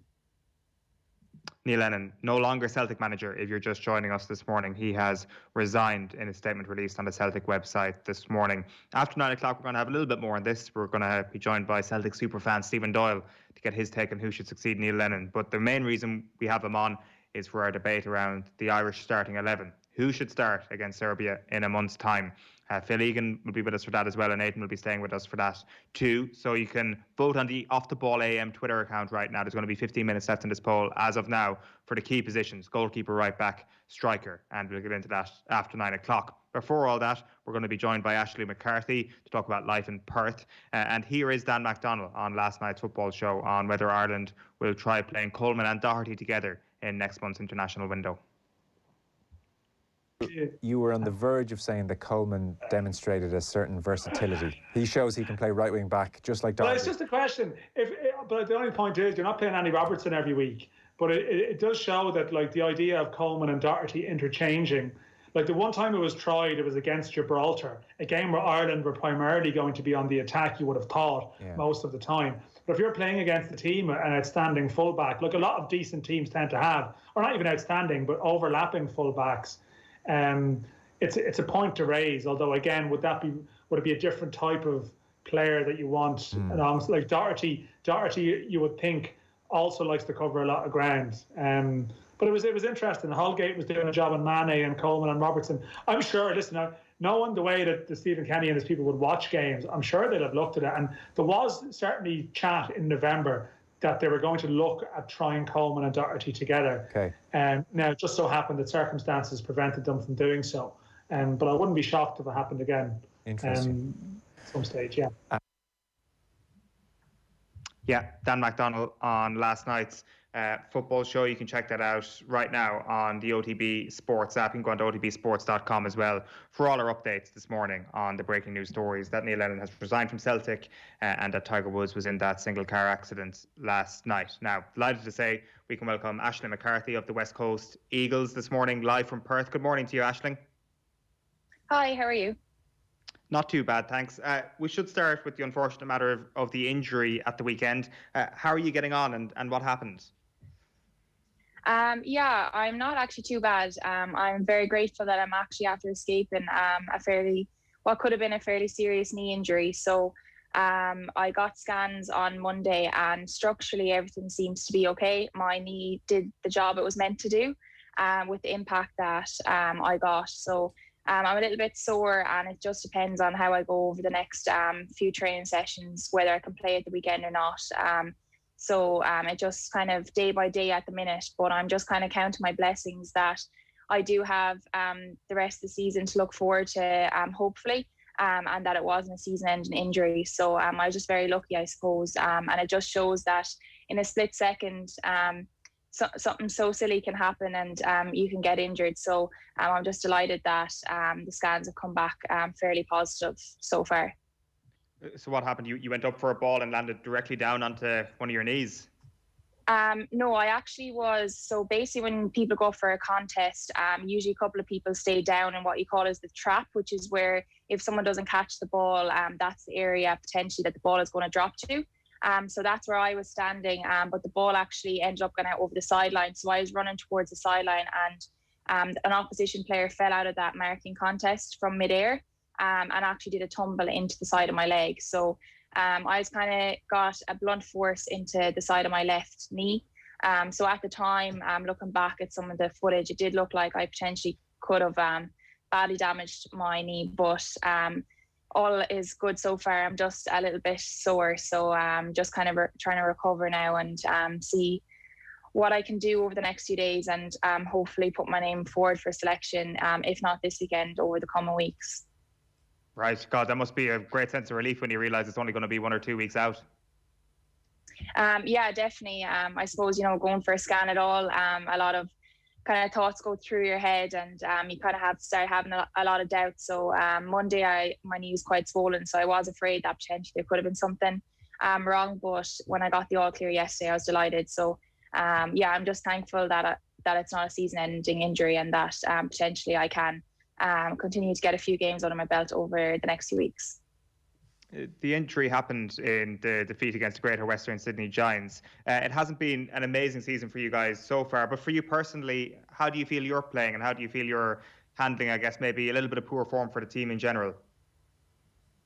Yeah, I guess, look, we're a new team. Last year was the first season that West Coast Eagles actually had a team in the competition. So we are playing against teams that have had 5 pre-seasons together, which, it does mean a lot.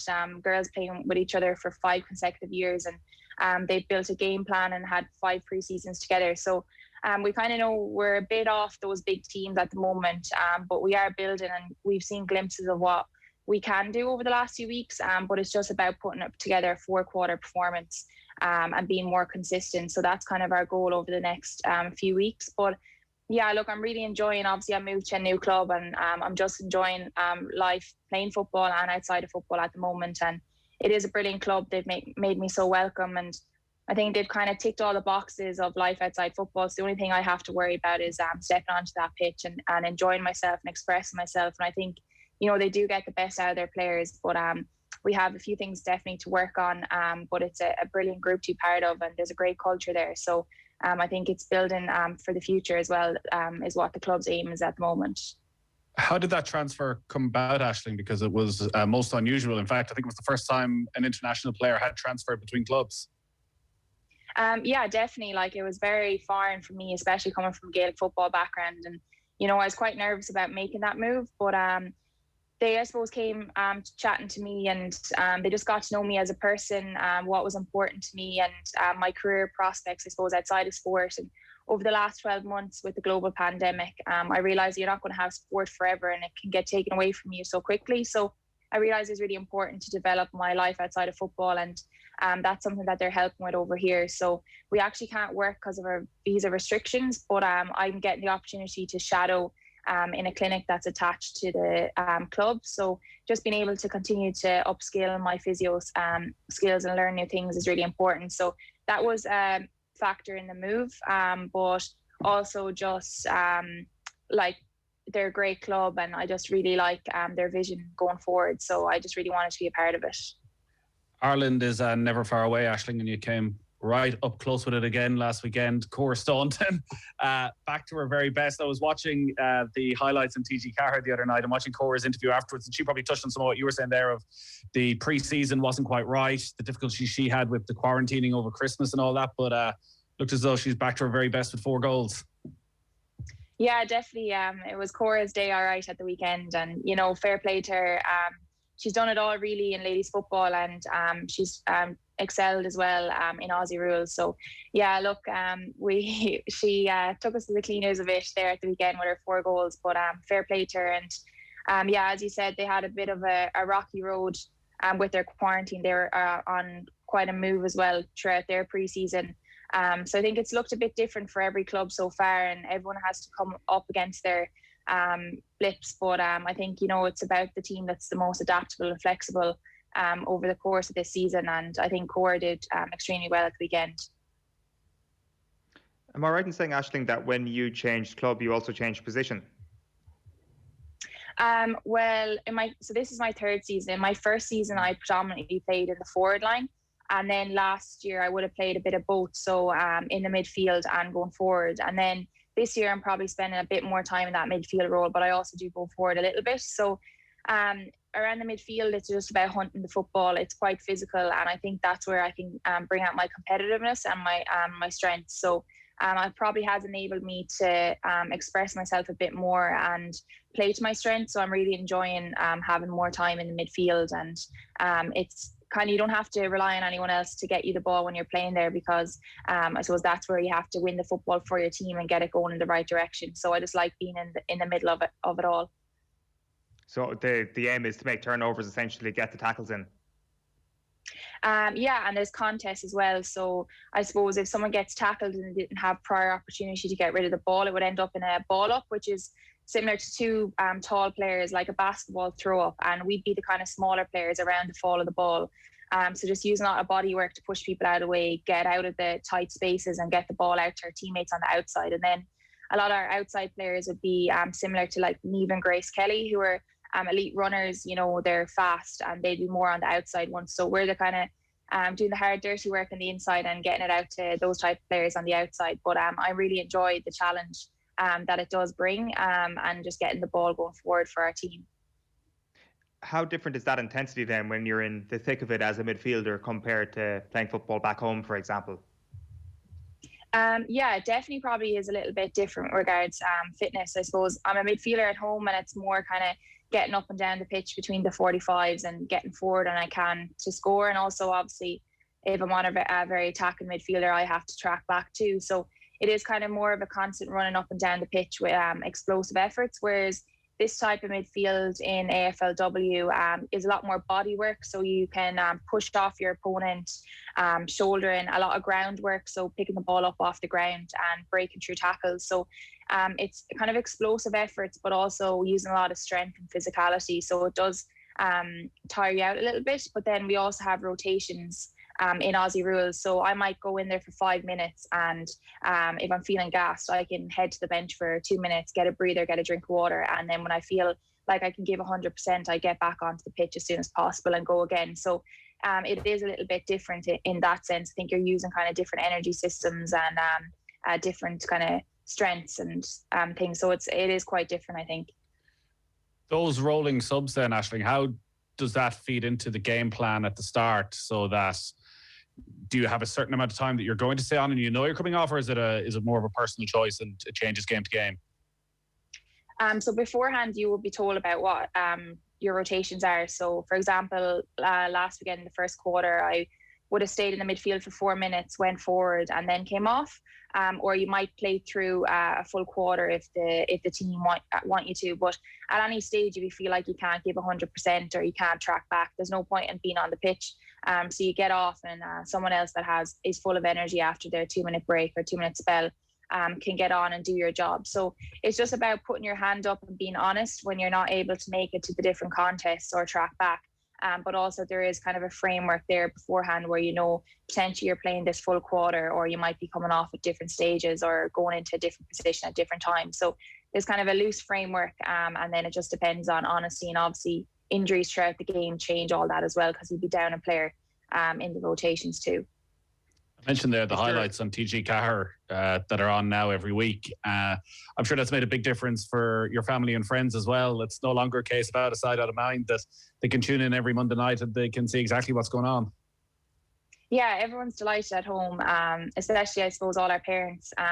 They don't have to go searching online for streams of the game, and they have it there on a Monday night, and they can see how everyone else is getting on too. And you know, it increases the coverage of the sport in general. Like, a lot of people wouldn't have seen any games, and it's really nice as well at the moment, obviously, with a pause on the GA, that people have something to tune into as well. And it's great that TG Cahir continue to have great coverage of ladies sport. You know, you see it with ladies football, now the athletics as well, and AFLW. So it is brilliant that they continue to promote ladies sport.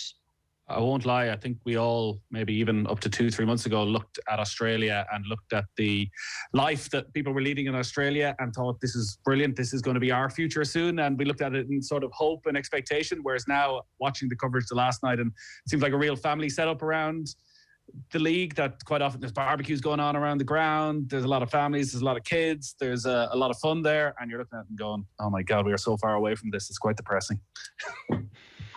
Yeah, no, it is. I try not to, you know, if I'm chatting to my family and friends at home, I try not to rub it in too much. But like, life is pretty normal here, and It's actually not until a few weeks ago there was one case here in Western Australia. We went into a 5-day lockdown, and that's probably when reality hit again, that I realised what everyone was going through at home. So, you know, it is tough times, definitely, and, you know, hopefully at some stage that it will be the same as it is out here. And, you know, we've been affected a little bit. Some games, if there is a case here and there wouldn't be any spectators. So they are very conservative in their approach over here. But, you know, we are enjoying life while we have it. And we're so grateful that we are able to play sport at the moment and enjoy a bit of freedom. So we're definitely not taking it for granted anyway. Aisling, I must say we are absolutely honoured. You've clearly decided to spend your birthday in our company. Oh, I didn't know that you'd know that, but yeah, I couldn't go too mad anyway.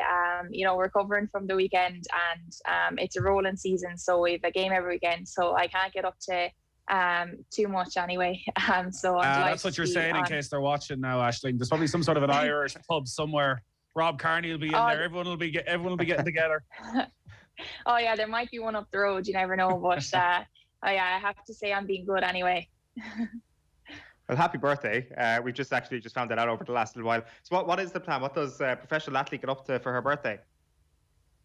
Well, we actually have the day off today. So that just happened to be a coincidence. So we headed to the beach earlier, just myself, Neve and Grace Kelly and a couple of our friends who aren't working either. And we just chilled out for a little bit, and we're just home there, and we might go out for dinner later. But yeah, nothing too hectic. As I said, you know, it is a 9-game home and away season, and once the games start, they roll every weekend, and it is really important to recover and get up for the next weekend and be able to perform. You know, this is round 5 coming up, and fatigue is setting in, so I can't have too much fun. But it's nice to be able to have a bit of downtime. How does Perth compare to Melbourne, actually, as cities? Like, are you preferring life now? They're very different. Obviously, the weather is similar. It's probably a bit hotter here in Perth, but this is more kind of beach vibes. It's a quieter, smaller city. And yeah, it's just the coastline is very vast, so all the beaches are lovely. Whereas Melbourne was more city life, a bit busier. But yeah, you know, they are similar enough, and you know, it's brilliant that I'm able to marry playing professional sport with a bit of travel. And I'm so fortunate that I have got to see 2 different parts of Australia. And you know, when we go play games as well, we get a glimpse of, you know, Sydney last weekend and Brisbane the weekend before. So it is nice to be able to see other parts of the world that I wouldn't have been able to only for this opportunity. So you know, I'm really enjoying it. Great to hear. Well, Aisling, congratulations on everything so far. Best of luck with the recovery from injury, and happy birthday once again. Thanks a million for taking the call. Thanks a million for having me. Aisling McCarthy there on the line of the West Coast Eagles, and of course of Tipperary football as well. Right, it is 9:02 on this Wednesday morning. Coming up on OTB Sports Radio today, from midday we've got Leaders' Questions with Chris Meyer. From 1 o'clock there is OTB Gold with Colin de Gooch Cooper. 3 o'clock is a Legends interview with Packy Bonner, and 4 o'clock is a retro panel, Keeping a Level Head in Football. Liam Toland, Kieran Shannon and Luke Fitzgerald on that one, Keeping a Level Head in sport in general. OTB Gold then is an Irish football special, Given, Quinn and McAteer with Kevin Kilban. And then as ever, 7 o'clock, we are live tonight. And today on Wednesday Night Rugby, it is 1998 Nostalgia with Keith Wood and other members of Ireland's Wooden Spoon winning squad. Let's hope that we can be doing that piece over and over again for the next couple of years, and we're not staring at the same thing this season. And latest on TigerWoods' situation, of course, plenty of Champions League as well. So that's 7 o'clock live tonight on the OTB Sports app. We, meanwhile, are back after these with Stephen Doyle, Phil Egan and Nathan picking their Irish 11 a month out from the Serbia game. OTB AM. This is OTB Sports Radio. This is OTB Sports Radio. And I was looking to find out what England were complaining about. And I suggested that it might have been offside. And then I realised, for goodness sake, it was a mistake by the defender that played the ball to Shilton and Maradona. I said it was pure football genius, because the contrast between the two moments. I mean, in one, he was absolutely a cheat, and the next moment, he was absolutely world class. Off the Ball, Saturdays from 1 on OTB Sports Radio. Listen live on the OTB Sports app. Check out the Boyle Sports app today for details on which football match is getting the no-lose treatment this week. Plus, study the form with our Racing Post Spotlight before watching the action with free live streaming on all UK and Irish horse races. See the Boyle Sports app for full T's and C's. Boyle Sports. This is betting. Gamble responsibly. See gamblingcare.ie 18+. And Watson, you're welcome to Golf Weekly. Hey, this is going to be fun. Very happy to say European captain and, of course, three-time major winner Padraig Harrington joins us. Today's special guest on Golf Weekly is Lee Westwood. Thanks very much. Yeah, I'm honoured and delighted. Let's bring in Paul McGinley, who joins us now. Paul, you're very welcome. Shane Lowry, how are you keeping? I'm good, thanks, yeah. Well, I'm as good as I can be. The biggest names in golf and Ireland's best golf podcast, Golf Weekly, now exclusively available on Patreon. Go to otbsports.com/Golf Weekly to sign up now. OTB AM. With Gillette, put your best face forward with our new and improved razors. You're welcome back. It is 9:05 on this Wednesday morning. We are going to be going through our Ireland team in just a moment. We are going to have Phil Egan with us. We're going to have Stephen Doyle with us. Nathan, you're also picking your team. By the way, this is our starting 11 for the Republic of Ireland against Serbia. It is a month out. It is exactly a month out today. So that's why we're doing it today. We've had polls up all morning helping you decide who the big winners are in some of the very tight decisions. But for you, Nathan, who were the tight decisions in your starting 11? I think goalkeeper, centre-back and the attack are the most difficult in terms of maybe not tight because there's so many players vying for the positions, because there's such a lack of options in many ways of players who are playing first-team football. And the conversation we're having now is so different to if we had this a month out from Stephen Kenny's first game in charge, where I think we were approaching it with a huge amount of excitement and young players emerging, a lot of the older players still playing first-team football, and how you get that mix. Whereas now Stephen Kenny's coming into this with a huge shadow hanging over 5-6 players who he would like to have been key players in his team, and also coming into it on such a horrendous run of form with no win so far, just the one goal so far, and no great expectation ahead of a really tough opening game. I know that the people who are maybe having questions about Stephen Kenny seem to think that this is a somewhat straightforward group, or one of the more straightforward groups, because we didn't get two of the giants, but Portugal are now one of the giants of world football. It is quite frightening when you look at what Portugal have.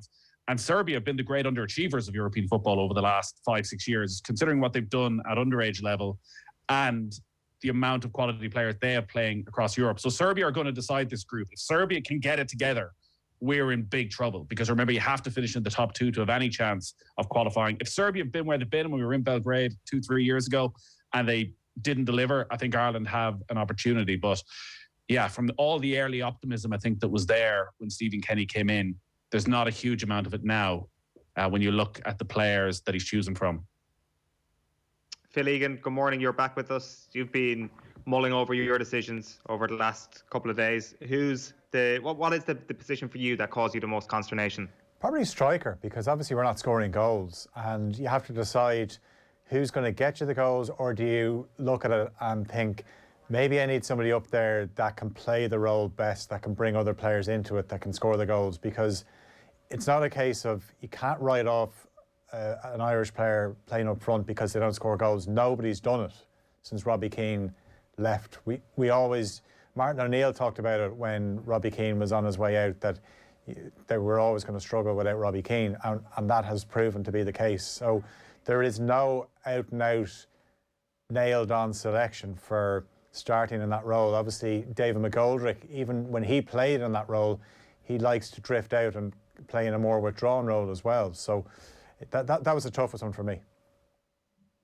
Where did this season go wrong from an Irish perspective? Like, it seemed at the start of the season there was a lot of positivity around Irish players going well in the Premier League. It was almost going to be 10 Premier League players plus Shane Duffy almost for that first Stephen Kenny game. A few of them getting goals in the opening weekends. That was just a flash in the pan, really, more than a dwindling of fortunes throughout the season. Yeah, well, obviously you want players that are playing regularly for their clubs, and you look at somebody like Conor Howrahan, who started the season with Villa, and when Ross Barkley was signed, you thought this is probably not good news for Conor Howrahan, and that's the way it turned out. But he has since gone to Swansea, and he's scoring goals for Swansea, and that is what you want. You would rather a player be playing in the Championship week in, week out than sitting on the bench in the Premier League. I think some Irish fans have a bit of fixation with a player because they play in the Premier League, they have to play. Not necessarily. You got to look at the system they play in. You got to look at their form. I don't think that you pick players just because they play in the Premier League, even though we know the Premier League is a higher standard than Championship is. But do you look at the form of a player and what kind of team they're playing in, and does it suit the way Stephen Kenny wants to see things? In terms of Stephen Kenny and the way things started, I think the night of the playoff against Slovakia, what happened just before the game, the COVID cases, it pretty much nothing has gone right since then. You throw in the fact that obviously there's a pandemic and there's no crowds at games. It's very hard to judge Stephen Kenny in the same way that you would judge him if we had had a full squad, or look, injuries happen, but also if you had crowds at games. I just think that when you judge players and managers at the moment, there has to be a little bit of leeway in terms of what we're expecting from them. Stephen Doyle, you're with us now as well. Good morning to you. Morning, lads. Let's actually kick things off with your team. So you've picked an 11, Phil's picked an 11, and Nathan's picked an 11. You give us your starting 11 first. Okay. Well, I've started off with Caoimhín Kelleher in goal. Then my right and left backs are Seamus Coleman and Enda Stevens. And in centre half, I'm going for Darragh O'Shea and Kieran Clark. And I'm going for a 4-2-3-1 formation. So the double pivot, as they call it on the continent, is Josh Cullen and Jason Knight. And then we're going for the attacking trio is going to be Matt Doherty on the right, Conor Harahan in the hole, and Aaron Connolly on the left. And I'm actually going to go with Adam Ida up front. Right. So there is plenty of agreement with the first 5 names you read out there. In fact, all 3 of you have gone for the same goalkeeper and the exact same back 4. Our poll as well agrees with the decision that you've made here. 56% of our viewers this morning want Caoimhín Kelleher to start against Serbia next month, while a massive 88% will be going for Seamus Coleman over Matt Doherty. Of course, you've gone for both in your team, Stephen Doyle. But just continue there on Caoimhín Kelleher. Why is he getting the nod over Darren Randolph at this point? Yeah, well, look, both of them, they've kind of played a similar amount of games this season. And, it's a little bit unfair perhaps on Darren Randolph because he's never really let Ireland down. And even from his first appearance when he came on that time for Shay Given, it's such a big game when Given went off injured. And since then, he's been really Mr. Cool, calm and collected in the Irish goal. But I just feel that Caoimhín Kelleher has come on for Liverpool in some really big games this season. He's played for them, I should say. 2 Premier League appearances and 2 matches in the Champions League. Well, I know they weren't necessarily against, the toughest team in their Champions League group. One of the teams was Ajax. So I just feel if Jurgen Klopp trusts Caoimhín Kelleher, although he is 22 years of age, he has 0 caps, and he trusts him in big Champions League games like that ahead of Adrian, I think that Stephen Kenny should definitely trust him as well. I think Stephen Kenny is going to go from when it comes to these games, these World Cup qualifying matches. I know there is an element of risk playing him because he hasn't really got the experience. And as well, you'd have to say in the 4 matches he did play, those matches I mentioned, he didn't have a huge amount of saves to make, but he did pull off several good saves in those games. And he was quite, I suppose, maybe well protected at that time by the Liverpool defence, which he definitely wouldn't be now. So perhaps if he does get a chance, he might be tested a bit more in that Liverpool number 1 shirt. But the other thing as well about Caoimhín Kelleher is he's working with the number 1 goalkeeper in the Premier League. And I know Alisson's had his problems over the last couple of weeks, but he's working with Alisson day in, day out. And you get that feeling from what both of them have said in interviews that he is, Alisson isn't that type of player to kind of not want to help a young keeper trying to come up and take his shirt, that he genuinely is trying to help Caoimhín Kelleher become a better goalkeeper. So I think that's another factor that I would be thinking about when I'm selecting Caoimhín Kelleher. Nathan, you're all in on Kelleher. Yeah, I'd echo a lot of what Stephen said. It's a disastrous situation for Stephen Kenny to find himself in, that he's having to choose between goalkeepers who aren't playing any first-team football. But the future is now, and if Stephen Kenny is planning on making radical changes to the way Ireland play, Caoimhin Kelleher is the perfect goalkeeper for that, because that is the way that all modern goalkeepers have to play. The other thing that has changed is that Darren Randolph has now made a mistake. It's only one mistake, but we did have a 4 or 5 year spell after he came on in that game against Germany where he was just rock solid. He was probably the first name of the team sheet for a good spell. But that mistake over in Finland cost Ireland badly. It was exactly the type of mistake that Stephen Kenny is going to remember, because that back pass, that ball that he tried to play is one he's going to have to play 50 times when he's playing for Ireland. So it's a big decision he's going to have to make, because Randolph is one of the most experienced members in the squad. He's one of the more influential members in the squad. There was speculation about his future at the end of the last campaign as to whether he would come back, whether he was considering international retirement. So what happened in those conversations? I'm not quite sure whether Randolph is coming back in. Either way, it's not an ideal scenario for Stephen Kenny to be going into this game with a keeper who hasn't played in many months. And the other issue is he can't really plan long-term, because there's every possibility that by the time we get to September for the next set of qualifiers, neither of these keepers will have played again. So there's no quick fix here, but I think Kelleher, now is the time. Phil, you've been beating the Caoimhin Kelleher drum for quite some time. You're also on board here. So we've got consensus. I want to move on, because there's going to be disagreement when we get into the attack. But I just want to move on to the central defensive areas, first of all. Phil, you might take us through this, because, again, we've got consensus here at this one. Everybody here going for O'Shea and Clark. When it comes to Kevin Long, when it comes to Shane Duffy, where do they rank on your rankings of central defenders here, Phil? Yeah, I think obviously it's something that Stephen Kenny is going to have to decide on with Shane Duffy, and I feel like it's one of those decisions. If he plays Shane Duffy, it could go really well or it could go spectacularly wrong. And unfortunately, Shane Duffy's form is just not good at the moment. Obviously, I don't know how the news that Neil Lennon has resigned today will impact Shane Duffy. Maybe he sees it as a clean slate and tries to get his form back together. But right now, Kieran Clark is playing for Newcastle. He's also a left-sided player, which complements a right-sided centre-half in Darragh O'Shea. Darragh O'Shea is a future star of this Ireland team. I think it's important when you look at the 11s that we've picked, that there is a blend of youth and experience there, because you can't just throw in all young lads. That's just not possible. You can't do that. So if you're playing Darragh O'Shea, you have the experience of Kieran Clark beside him. Kevin Long does get the odd game for Burnley. It really depends on, you're looking at, basically he gets his game time if Ben Mee or James Tarkowski are injured. And with Darragh O'Shea, you know, he's got plenty of game time. He's played across the back four for West Brom this season.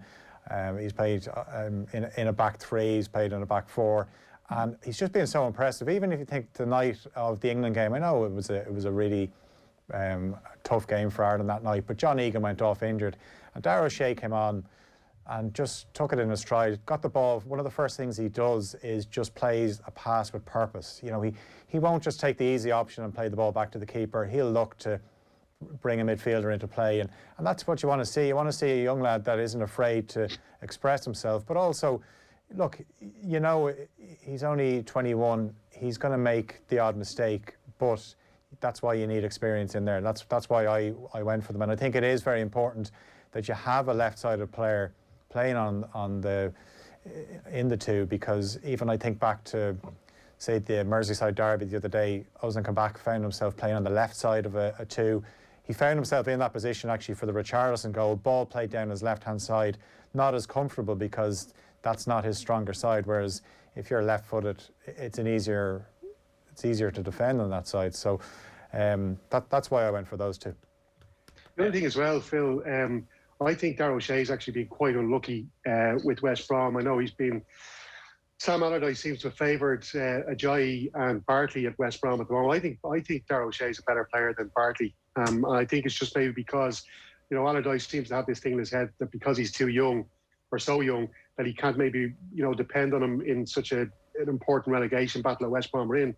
But if you cast your mind back to December when Darragh O'Shea was in the West Brom team against Liverpool and Manchester City, 2 away games when they were really under pressure, and he was up against, I was looking at the Liverpool team, like it was Salah, Firmino and Mane. They played against Man City. It was Gabriel Jesus playing up front, De Bruyne, Foden and Sterling.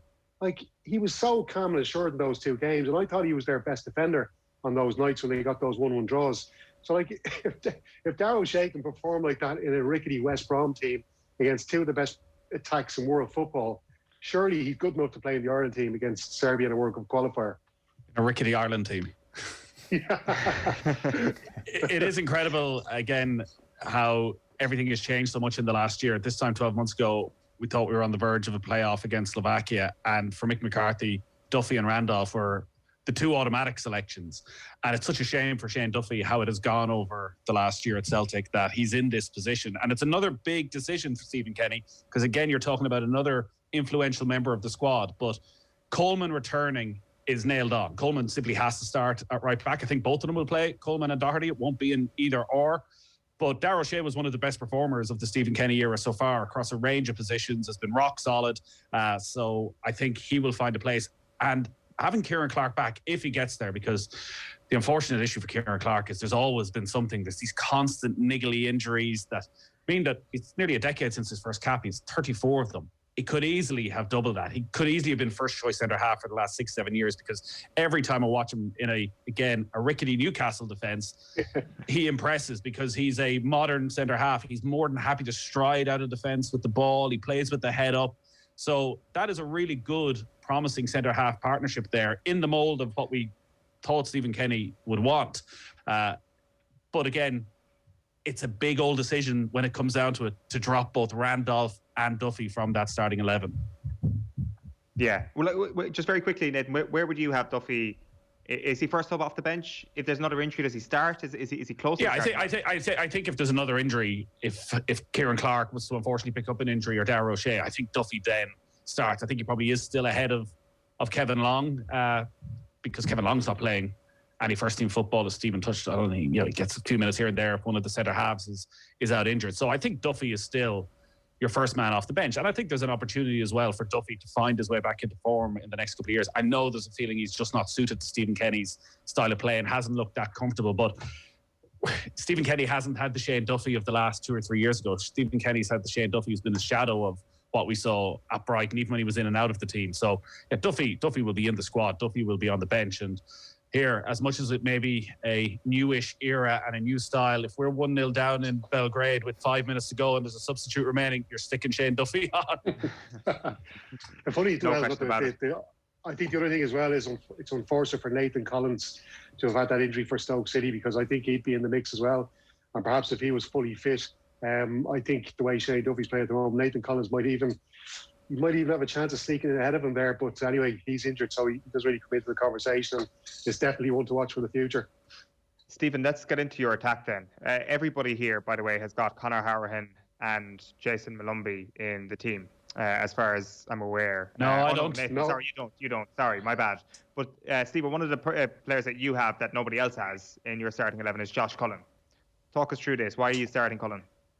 Yeah, well, I was when I was picking these two deep midfielders, I was kind of toying between either Cullen and Jason Knight, or Cullen and Jason Malumbi. And I left Malumbi out because I just think he's maybe, when you're looking through that team, you're trying to get a bit more experience into the team, because there are one or two younger players. And I think when you look at Josh Cullen, his career so far, like, he's 24 years of age. Now, I know he's only got 4 caps. He's over 150 senior appearances, playing for the likes of Charlton, Bradford, Bolton, and now he's with Anderlecht. He's played 16 games for them so far this season in the Belgian top flight. They're not doing too badly. Like, Club Brugge are running away with the league there this season, as they have so often. But they're just 4 points off second place. He's playing under Vincent Kompany, the former Manchester City captain, so he's getting good coaching there at Anderlecht. And I've just always liked him. I remember the first cap he got against Bulgaria, and his work rate, even though it was just a friendly match, his work rate was absolutely impeccable. He got back a couple of times into the box when there was attacks and the defender maybe caught a bit short. He made some really important tackles and interceptions. And I just he's one of those players where you really admire his grit, his determination, his work rate. And he's also got, he's the kind of player when he play, I think he complements Jason Knight, because Jason Knight is the kind of midfielder who likes to get forward a bit. He's also, I think with the two of them together, what you want from your two midfielders in front of the back four are players that can break down the opposition attack and then distribute the ball really well, or take the ball forward themselves. And I think in Josh Cullen, you've got a player there who can break up the play and then get his midfielder beside him going like Jason Knight, he can take the ball forward. But again, in Knight, you've got somebody who's a brilliant tackler. He can win the ball back really well. And I think they complement each other very well. I think Molumby, I love Jason Molumby. I love the way he plays. I think, he's kind of getting as close to that mould of Roy Keane as we've probably seen in the midfielder in a long time. But I just think he's maybe lacking that little bit of experience. And we've got in, even the fact that Josh Cullen went to Belgium, how many Irish players are going abroad to get experience? Not that many. There's a few more now over the last couple of years, but I just admired that kind of his personality and his character to go and do that. So I think having him alongside Knight would be a really, really good partnership.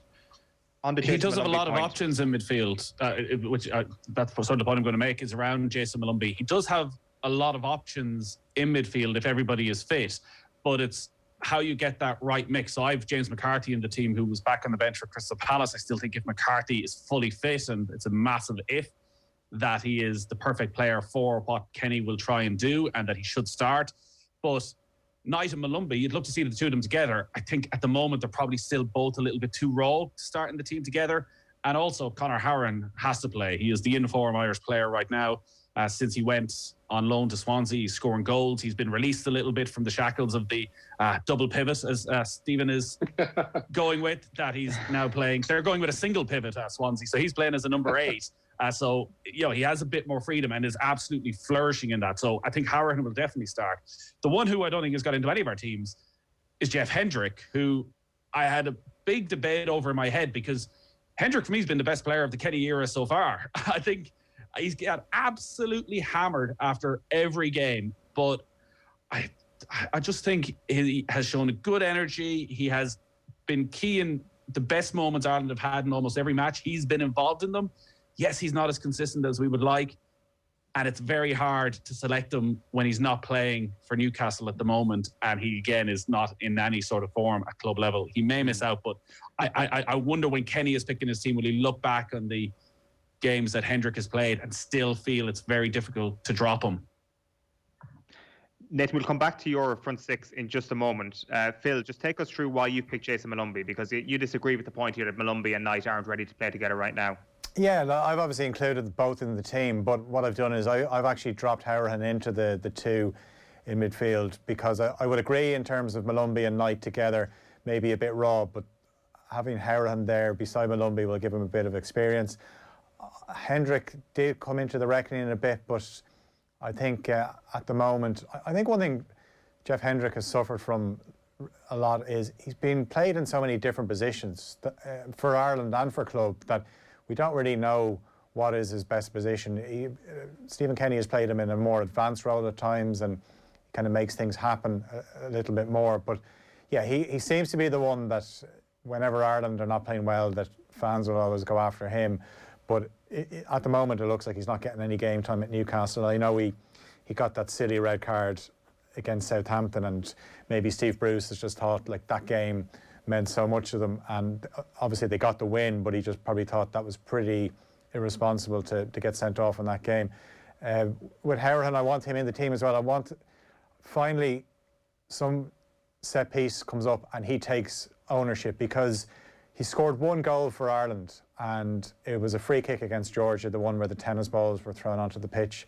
And there's times we've got free kicks and you're thinking this is just tailor-made for Conor Horan, and Robbie Brady takes the ball off him. And you just think, this has been a bit of an issue with Conor Horan, is you just want to see him have a bit more authority, both on the ball and when it comes to things like set-piece decisions, where he just takes the ball and says to Robbie Brady, do you know what, Robbie, I'm taking this one. I'm a better free kick taker than you, and I'm going to put this one in the top corner.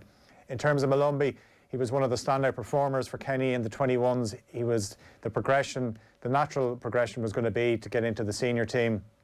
I know, Nathan, you spoke to Graham Potter before the Premier League season started, and at the time he was still undecided on what to do with Molumby. Would they send him out on loan? They didn't. Unfortunately, then he got 1 minute in the Premier League. He has now gone to Preston. He's getting some game time. He's played in different roles as well. He's played in a more advanced role, but I think he is key to Stephen Kenny's plans going forward. And the fact that he is now playing regularly, that's why I had him in the team. You know, I think the problem though is with Harahan, lads, and this is the reason why I've put him in the hole as like the kind of number 10. I've watched him so many times playing games for Ireland in the deep midfield role, and sometimes the game just passes him by. Like, he's standing there, there's opposition players going past him when he should be making tackles, he should be trying to intercept the ball, and the game is just passing by. And it's so frustrating because you're thinking, if you've got a player like Jason Knight or Malumbi or Cullen in there, they're going to go for that opposition player. They're going to try and get the ball off them. But Harahan just kind of trotting around midfield, and I think he's the kind of player he needs to be stimulated. You need to give him something that's going to interest him, that's going to get him into the game. And I think that's why you just need to say to him, look, play in that number 10 role there, Connor. Don't worry about having to defend. There's 2 players behind you. They're going to do all the spade work. You just stay in the number 10 role there, and you just try and score goals, because he's scored 4 goals in 5 appearances now for Swansea since moving there. He's getting coached by a good manager there as well, as Steve Cooper. He won the Under-17 World Cup with England. So I think he's in good hands there now, and I think he could be in good hands with Stephen Kenny if he just go and play football, Connor. Just go and try score goals and take that responsibility. Well, that's what he's doing. That's what he's doing now, isn't it, at Swansea? Because he was on the show last week and he was talking about that change of position and how he much prefers that advanced role, even as a number 8. And I think, are we ever going to have a out-and-out number 10 for Ireland? Probably not. While I think you're right, you want him getting into those advanced roles. There's always going to be a bit of, you got to get back and help out. And watching him for Swansea, and I've watched a couple of the games over the last few weeks, he looks a transformed player. It's as if he's stepped down a league and has gone to the Swansea players. Well, the big dog has arrived in from the Premier League, and I'm here to kick you on again. Like, he looks a step above in confidence and control of pretty much every other player on the pitch. So he just needs to bring that into an Ireland jersey. And I do think you're right. I think the bit of freedom that would give him playing in an advanced role with a Cullen or a McCarthy, I just definitely feel that if you were to go with a midfield 3 of Harahan, Knight and Malumbi, particularly with I'm sure the lack of confidence that's there, that Ireland could end up being incredibly open at times. Who is the player that you can guarantee? Maybe it's Malumbi. I know he's played an advanced role at times for Preston this season, but maybe Malumbi is happy to sit and to protect. But as much as we want progressive football, I think we still need somebody who's just going to be there, a Cullen or a McCarthy, who's happy to sit. Yeah, so Harahan and Knight, that is the agreement in all of your 3 midfields. There's also agreement on who's going to play on the right and the left in the 3, in the 4-2-3-1. So Matt Doherty is on the right and Aaron Connolly is on the left. We don't have time to get into that, but we do have time to get into who is leading the line for you. Very briefly, Nathan, kick us off. Who's your number 9? Callum Robinson, I think, is the quality attacking player that Ireland have right now. Adamida hasn't played enough football. Troy Parrott hasn't had the development we would have wanted over the last 6 months. And Robinson, while he's dropped out of that West Brom team, I think has the experience and was brilliant over in Slovakia. All right, playing in a different role, but I thought that he showed that night he's more than capable at international level. And he is the one right now I would trust more than anybody else to get us a goal, if we could trust anybody else. I think it's an interesting front 3 as well, if you have Doherty and Connolly either side. And I think, we've all of Doherty. Doherty will start. I think I'd be shocked if Coleman and Doherty don't play together. I think Stephen Kenny strongly hinted at it in November that that's what he wanted to do. It's a difficult decision again, because none of these players have put their hands up and said, you got to pick me as the number 9. He could play Connolly through the middle. He does love Alan Brown as well, and may try and fit Alan Brown into the side somewhere. But if right now you're asking me to pick a number 9, I would go with Robinson through the middle. Stephen, you disagree? Yeah, I go for Adamida, and there is an element of risk. You're taking a bit of a gamble with him. Like, he's played 7 matches since he's come back from that injury, and they're usually 5 1-2 minute appearances off the bench. But you'd be hoping by in another month's time he might have a bit more game time under his belt. He got off to a good start this season, playing for Norwich City. So the key thing for me with Adamida is the ball sticks, and I think you need a player that the ball is going to stick with up front when you've got attacking players like the likes of Matt Doherty and Harahan and Connolly then sniffing around. He's got to hold the ball up and bring those players into play. And even the likes of Jason Knight, who might get forward and try and have a crack at goal. And I don't think that Callum Robinson can do that. I really like Callum Robinson. I think he's very skillful on the ball. I really think himself and McGoldrick are quite similar to each other in the way they got a trick in them. I just don't think Robinson maybe of the standard of David McGoldrick, who unfortunately we're not going to have. But I just think if you're going to play the kind of football that Kenny plays, you're going to need a strong, aggressive striker who's going to hold the ball up and bring the midfielders into play. I just don't think Robinson can do that. And I think he's the kind of player that I'd like to see coming off the bench maybe 15, 20 minutes at the end of a game when you're trying to get a goal. Our poll put James Collins up against Shane Long, up against Adam Ida and Callum Robinson. The winner, with 34% of the vote, was Shane Long. And Phil Egan, you were continuing this trend of shunning Shane Long from your starting 11. Democracy doesn't work, Eoin. Yeah, well, the reason I went for James Collins, see, with Callum Robinson, I think if you're going to play Callum Robinson, you play him out on the left, and maybe he is a good option off the bench with 20 minutes to go if things aren't working out for Aaron Connolly. Now, Stephen Kenny could go with Aaron Connolly through the middle and play Callum Robinson on the left. The reason I went for James Collins, look, he's not prolific, but we don't have a prolific number 9. But one thing he is he's a seasoned pro. He knows how to play that role. He knows how to play as a central striker. Just watching Giroud last night, how did Giroud, obviously his finish was incredible, but if you actually look at you can't compare James Collins to Olivier Giroud. No, if you let me finish, if you look at, there was a stage in the game where Atletico pressed Chelsea, and Chelsea were, the only way out was a ball pinged up to Giroud, and he won the flick on. And sometimes, I'm not saying I want us to go long ball, but sometimes you just have to get the ball up to a striker who you know. Stephen mentioned it there, you need somebody who's aggressive, and James Collins will do that. I'm not saying he's going to go and become this prolific striker for us, but as I've touched on, we don't have a striker that is going to bang in goals. So I just want somebody that can occupy the opposition centre halves, can play in the role, knows what runs to make, knows how to bring other players into the team, and who knows, if the right delivery is put into him, he can actually stick one away. But with Shane Long, unfortunately, when the best version of Shane Long you're going to see is when you're playing a team that has a high line and you can play a ball in over the top and he can use his pace. But I just don't think Stephen Kenny sees a role for Shane Long. Certainly as a starter, again, an option off the bench when you're chasing a goal. Well, he has won our poll last night. He certainly did, and he's looking every bit the player that could absolutely transform this team. So pick up the phone, Stephen Kenny, pick up the phone. Shane Long with 34% of that vote. Callum Robinson came second in that poll, by the way, with 30% of the vote, with Adam Ida with 25%. And your boy James Collins with only 11% of the vote there. Yeah. Phil, well, in fairness now, I would say with Ida is definitely the future. And I just think it's still just a little bit too early from the fact that he's not getting much game time either with Norwich. But I certainly think in a couple of years, we won't even be having this conversation. He'll be a nailed-on starter. Loads of you have been getting in touch on Instagram with your chosen 11s. Tom Webb wants to see Shane Duffy start at centre-back. Darren Hennessy would also start Shane Duffy at centre-back. He'd also start Alan Brown and Shane Long. David Cahill would start Kieran Westwood in goal.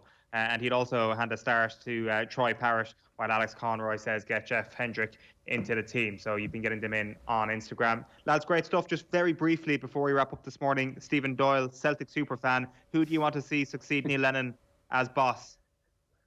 Oh, God. I don't know where you start with it. Like, even Kennedy coming in now to take over as caretaker worries me for the last couple of months of the season. But there was talk, perhaps, of Eddie Howe being in conversations with the top brass at Parkhead. Currently, at the moment, I don't think you could do any worse, really, than Eddie Howe. But I just always thought at the start of the season that they should have went down, maybe got somebody like Allegri at the start of the season. They were willing to blow a few quid on players and stuff like that. They were going to break the budget. So why didn't Allegri's never going to go to Celtic. Well, if you give him enough money, you know, give him Come 2 million on. quid. Just say, there's 2 million quid, just win the title. That's all you have to do. But 2 million quid to visit Celtic Park. Frank Lampard's nailed on for that job, Steve-O. Frank Lampard. Lampard and Gerrard. Who's better? No, I kind of want to see that now. Lampard against Gerrard, Celtic Rangers. Imagine that derby. Unbelievable. So honestly, see, if you had so blank canvas, if you could actually pick somebody, and money is no object, realistically, who could it be? Like, let's say if Allegri maybe is a little bit OTT. Like, I've heard Rafa Benitez mentioned this morning. Is that level, that caliber of manager actually realistic? Yeah, no, you see, I think they need to be kind of going for, like, Steven Gerrard was kind of the perfect manager for Rangers at that time, because you've got a very ambitious young manager who would have his eyes set on maybe getting a big job in the Premier League, such as Liverpool, which I think Gerrard is going to get eventually. But you need to kind of get them before they've kind of had any success, a young manager like that, or else you need to kind of get a manager who has proven their worth in the past and maybe had a couple of bad seasons and lost a job at a club and bring them back. And that's Scotland is kind of a good place to get it for a manager to get their career back on track. Like Benitez isn't a bad shout either because, as we know, famously his family live in the UK. He's not too far from Parkhead. Whether he'd go there, I don't know. He possibly would, I think, if the salary was right. But I would imagine Benitez is probably hanging out for another Premier League job. Like Crystal Palace is going to be available, I'd say, at the end of the season once Roy Hodgson retires. So perhaps Benitez is holding out for that job. And it's really tough. Like there's not many options out there as regards to a new manager for Celtic. Like Eddie Howe is probably the first one, or the leading candidate, I think, there at the moment. Tell you, Mick McCarthy's doing so well at Cardiff. He doesn't even get name mentioned because he's going back to the Premier League. Big game for him tonight. But I think with Benitez, the talk from Napoli is they might go after him because Gattuso is under serious pressure at the moment. Yeah. The funny thing is that Frank Lampard probably get a game for Celtic at the moment. Him and Scott Brown in midfield. Without question. Good stuff, lads. Appreciate it. Stephen Doyle, Phil Egan, Nathan Murphy picking their Ireland 11s and chatting a little bit about Celtic there. We've still got a little bit this morning on OTB AM, but just to tell you that tomorrow morning on OTB AM we are going to be chatting to Stephen Ferris ahead of the weekend's Six Nations. We've got more Champions League for you. Armagh superstar Amy Mackin will be with us. We've got our TV picks as ever on a Thursday, and our other regular Thursday slot, it is Tom Malone's Cheltenham Countdown. Right, Emer O'Neill joined Joe last night for a chat about the Don't Scroll By campaign. Have a look at this. From all accounts from my mum, I would have gotten, I was called the N-word a lot, and, would have had kind of issues making friends. Like, the kids wouldn't, in the estates wouldn't want to hang around with me, and I'd say it's just, it was probably a case of just over time, like a lot of people would say it to my face, like that you are an N-word. So, over a course of time, you're going to know what that means. And then realize that you are different, and like, I look so totally different to my mum as well. Like, she's tiny, she's about 5'4", I'm nearly 6 feet tall, like, and she's this tiny little woman, so when you don't even see yourself and you've even reflected within your own family too, it can be tough. Yeah, I can only imagine. What effect do you think all that has had on you as an adult? I think in loads of ways, really, to be honest, it has affected me with my self-confidence, my own body image. It's affected me as far as knowing or understanding my cultural identity, which is a very lonely place to not feel like you belong anywhere. Just in general, I think a lot of internal pain as far as, kind of always wanting to have or be something else or look like someone else, and kind of never feeling good enough or feeling that I have to be the best at whatever I do just to be good enough or as good as somebody else. There's no space for me to ever slip up, really, or, and it's heavy baggage to carry, and I'm carrying that for myself. But now I see my 6-year-old son, and I see him say and do similar things that I would have. And you're talking 35 years later, you would hope that wouldn't be a thing. But, he has said, I wish I had white skin like my dad. He said things like, wish that he looked like his friends. He asked me why his hair doesn't blow in the wind the way his friend's hair does. And it's it's heartbreaking because I know what that feels like. And I would have hoped and prayed that he wouldn't go through that same thing. And now I have a 9-month-old daughter, but she looks nothing like me. Her complexion is white. So my son's complexion is that bit darker than me. And then my daughter is white and has kind of straight hair, So again, it's I'm waiting for the conversations, because it will happen, friends being like, well, why is your dad white?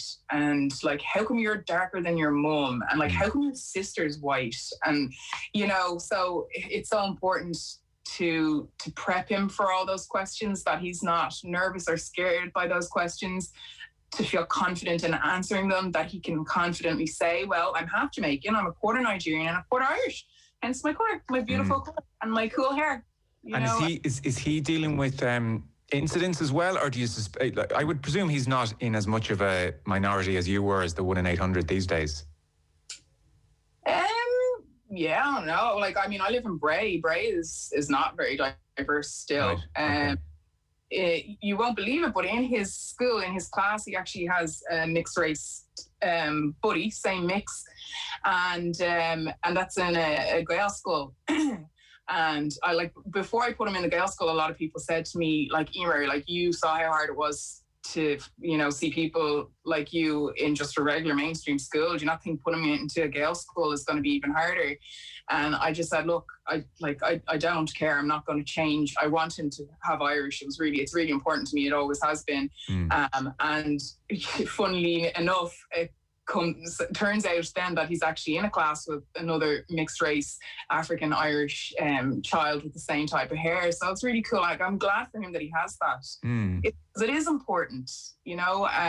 But he still feels that sense of, I ain't quite fitting in the way I want to, clearly.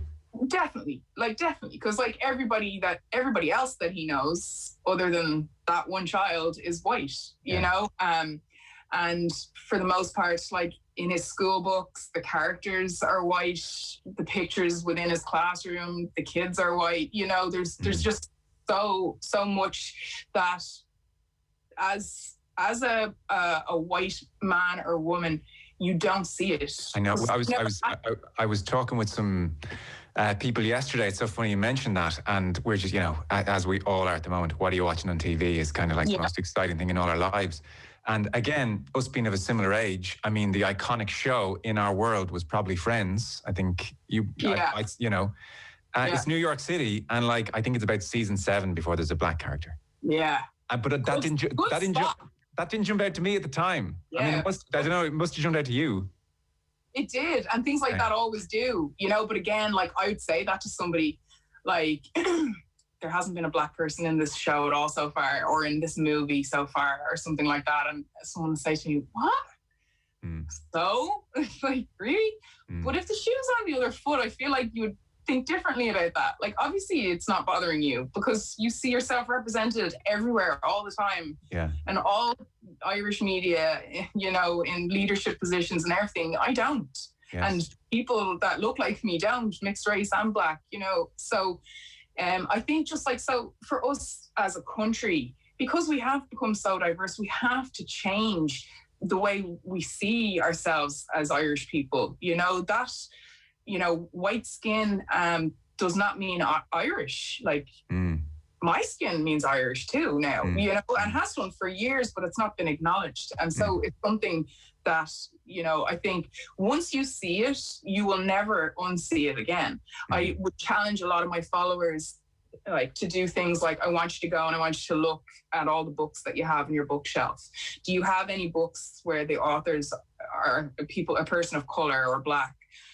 Look at your collection of movies, or the movies that you do watch. Is the main character or the protagonist ever a black person? You know, are you showing material in your home where it shines black and mixed people in a positive light? Or, you know, same toys, like, look at your kids' toys. Are all the dolls white? Are all the action figures white? Like, it's small things, but, you know, it's there. And especially when it comes to literature, it's so important for kids that they're getting a diverse range of literature that shows cultural diversity. Kids are like sponges and they soak it up. Early as 2 years old, you should be talking to your kids about, because they can recognize things that they like, things that they don't like. Characteristics and features of people, you know. So it's not a case of like, oh, I think they're a bit young to have this conversation. That's not the case. The earlier, to be honest, you know. Is it really? Yeah, because that was going to be one of the questions I was going to ask you, and I went on to the School Hub video and I saw like a 6-minute video you had recorded where you explained racism, and it was pitched at a young audience very clearly. And you talked about your experience growing up. You introduced, concepts like segregation in the USA and various places. Like, these are big concepts, and a lot of people would think, oh, I don't even know if I want to infect my children with that kind of hate. Well-meaning people. See, I like that. I have to say that video for me was a game changer. Like, that was a mic drop moment for me. I said I could die happy, after doing that. It was so important to me to be able to create that little piece of as a resource. The thing is, with us here in Ireland, we don't have a lot of our own material as resources to explain racism, and like, we don't have statistics, we don't have the things that most countries do to be able to see different counties where it happens the most, what kind of racial profiling, all these. We don't have these things. We're only just getting on board with all of that. So for me to be able to go on national TV and chat to the kids of Ireland about it and just tell them, like, when I was younger, when I was in the yard, like, a lot of people, or a lot of my other kids in the yard didn't want to hold my hand, and like, I knew that wasn't nice, and it didn't make me feel nice. It's important, I think, because kids, I'm sure, could relate. I did get really amazing feedback. I had parents come back to me. They used it as a conversation starter, so they played it, and then when it was finished, they had a chat with their son or daughter and just kind of said, so how do you think that made Emer feel when she knew that people didn't want to hold her hand? Or what would you do if you saw that happen now? Would you go and hold that person's hand, or would you want to make friends with them? Or have you experienced or seen or witnessed something like that happen? And so it's just really nice, chilled conversation, not too much, not too heavy, but enough to get their minds thinking, that, and be able to see it if it's happening, and to be that person that's not going to stand by, which is why that Don't Scroll By campaign that the OFI have laid out is so good. I know people everywhere, these are the majority of Irish people. They want to know what they can do to make a change. And I know that for a fact, because I get hundreds literally of messages a week from people saying, I stand with you in solidarity. What can I do to help? And, even just this simple thing like Don't Scroll By is actually so massive. It's funny, because I remember with the George Floyd protests, and the point was made by numerous people that it was great to have white faces with them, Of course. And actually, as a white person, you can feel, well, like, I feel like I'm embarrassed to even be part of this, or what am I protesting about really, or but that shows solidarity is key. Yeah, I've gotten a lot of that. I'm kind of afraid to use my voice, Emer, like, what do you think? And I said, you're thinking about it way too much. You need to speak out the same way I'm speaking out. It doesn't have to have happened to you. Yeah. We are one nation, and we stand as one. If it happens to one of us, it happens to us all. And for me, when a traumatic incident happens, it depends on the amount of support that I get from the people around me as to whether or not it's detrimental to, like, my mental health or, anything like that. And I really try to emphasize that to people. So, like, I'd get a message on my Instagram from somebody that would say, look, I know I don't know you, and I'm so sorry for just messaging you randomly, but I've seen the work you're doing, and I just wanted you to know that I stand with you. And I've started talking to my kids about A, B, or C. Like, you don't actually understand how much that means to me when I hear that. Like, I don't need to know you personally. Message me, please. Like, it means so much. It's what gives me the strength to keep going. Like, when I started having my name graffitied all over my town, like, it was a really tough time for me and for my family. And there were plenty of times that I said I just kind of want to just crawl under my covers and just stay there and just disappear, delete all my social medias, and I just don't know if I can handle this.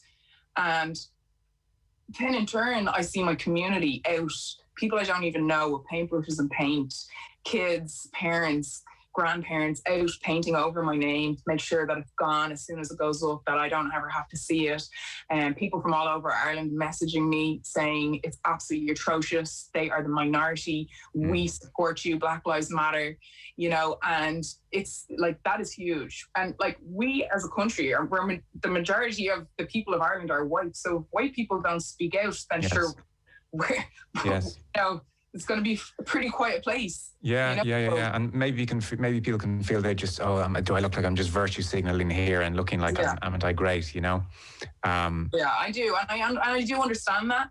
But my advice to people is use your voice. Like, now is the time to actually be actively and vocally anti-racist. Not just say, I'm not racist, but that you can call people out. Like, you're sitting in a conversation and somebody says something and you know that's not acceptable, you know? And so you approach it with, I'm a little concerned with the comment that you made there. I don't really, like, what do you mean by that? You know, that that people don't just get away with just saying things and then gaslighting it away, like, just having a laugh, just crap. Like, come on, you know? But like that, like, you see, like, online has been treacherous lately, like, and it's a free-for-all. Like, you want to see some of the messages that I've got. Like, I posted a picture of me breastfeeding my daughter.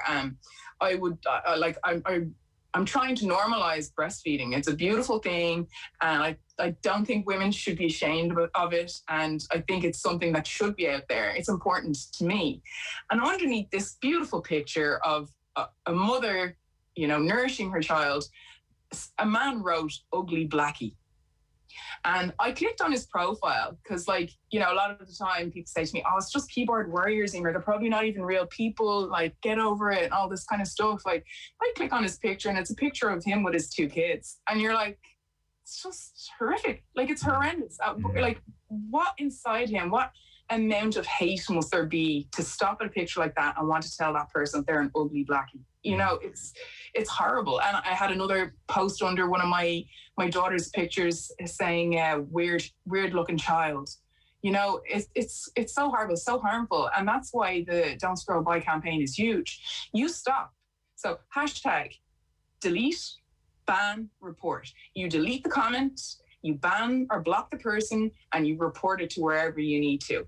And like, something as small as that can be so huge. And I'd also throw in there too that you maybe reach out to the person that you saw that was written to, just so that they know that they have support. And you can say, like, I deleted that and I reported that and I whatever, because that's not Ireland. That's not us. That is not our majority.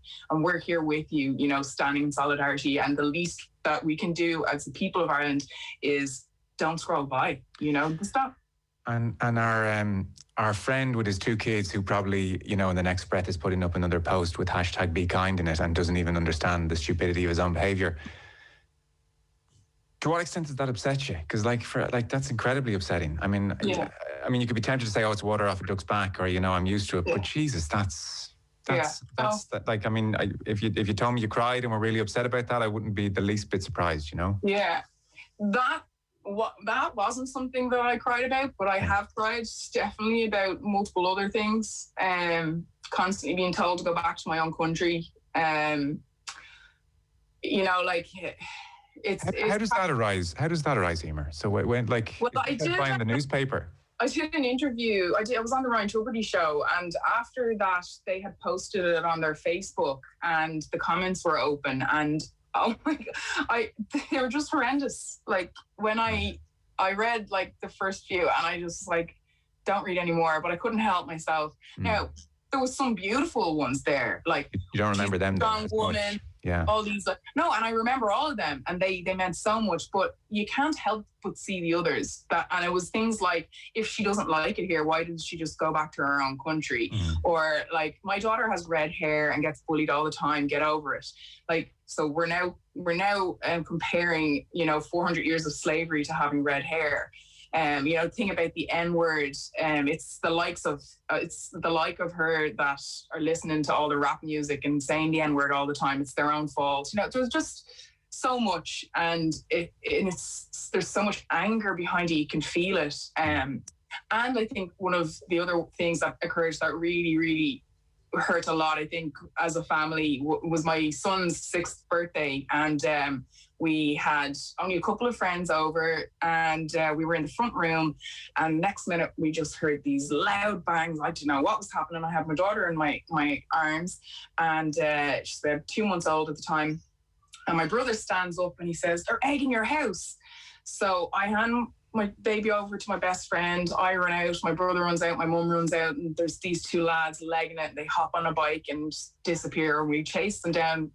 I don't even know, like, what were we doing? What were we chasing them down for? What I was going to do when I got there, I don't know.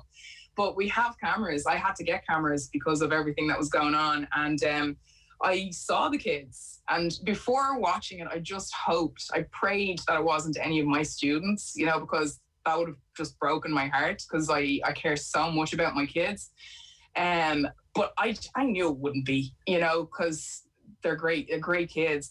It turns out I have no idea who the 2 were, but the look in their face of just anger and determination, I think, was what got me the most. Like, why? And like, for my son then, for months after, it was like, do you remember on my birthday, Mum, when the house got egged? Like, that's the most memorable part of his day, you know. And 2 doors down from me, there was acid poured on the top of my neighbour's car. And when the sergeant and Bray came to talk to me about all the different incidents that were happening, he said, "Look, I just want you to know that acid incident we believe was meant for you, but they just got the wrong house." And I was like, "Are you serious?" Now, my neighbours the car was totaled. They had to replace the whole vehicle because the acid got inside the car, inside the material, inside into the engine and everything. And again, we have video cameras along here, so you saw 2 guys walking up to the car nonchalantly, have whatever bottle it's in, and the 2 of them walk all the way around the car about twice, nonchalantly, hoods up, and then walk off again. You know, and like, those things, like, it's scary. That's not just words. That's, you know, and that's my family. It's my home. People know where I live. You know, and that has been tough. But again, like, the support from the community and people of Ireland has been amazing, and it has given me the strength, you know, to keep going.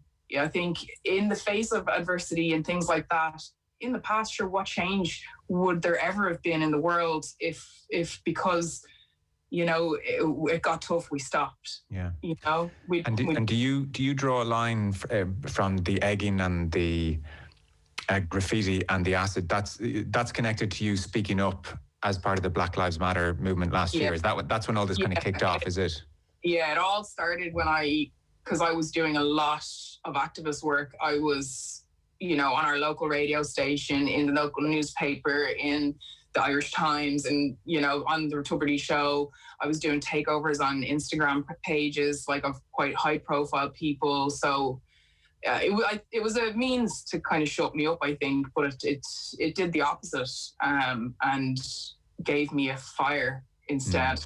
Do you find when you walk down the street, you think to yourself, I wonder, is that a commenter? I wonder, is he or she a commenter? Like, I would feel that if I was walking down the street, and I know that most people are good, but there's plenty out there who are not. I would, if you know, you catch people's eyes in the street all the time, you don't know what they're thinking. I think if I was you, I would wonder, is that dude looking at me thinking you should go home? I definitely have a couple of times, so I try not to, like, because you could go paranoid with that. Yeah, you could. So, you know what I mean? And that's the thing. Like, I've always tried to live my life in a positive way and focus on the blessings that I have rather than the negatives. Because I think if I would be a very, very angry person. I would have a lot of hate inside me, a lot of anger, and I'd be miserable. But if I allowed that to happen, sure, that means they've won, you know? And I have a beautiful family. I've a lovely mum. I've a beautiful husband and kids. Like, I love my job. I love the work I do. I have a great life. So for me, I focus on those positive things, you know. OTB AM. With Gillette, put your best face forward with our new and improved razors.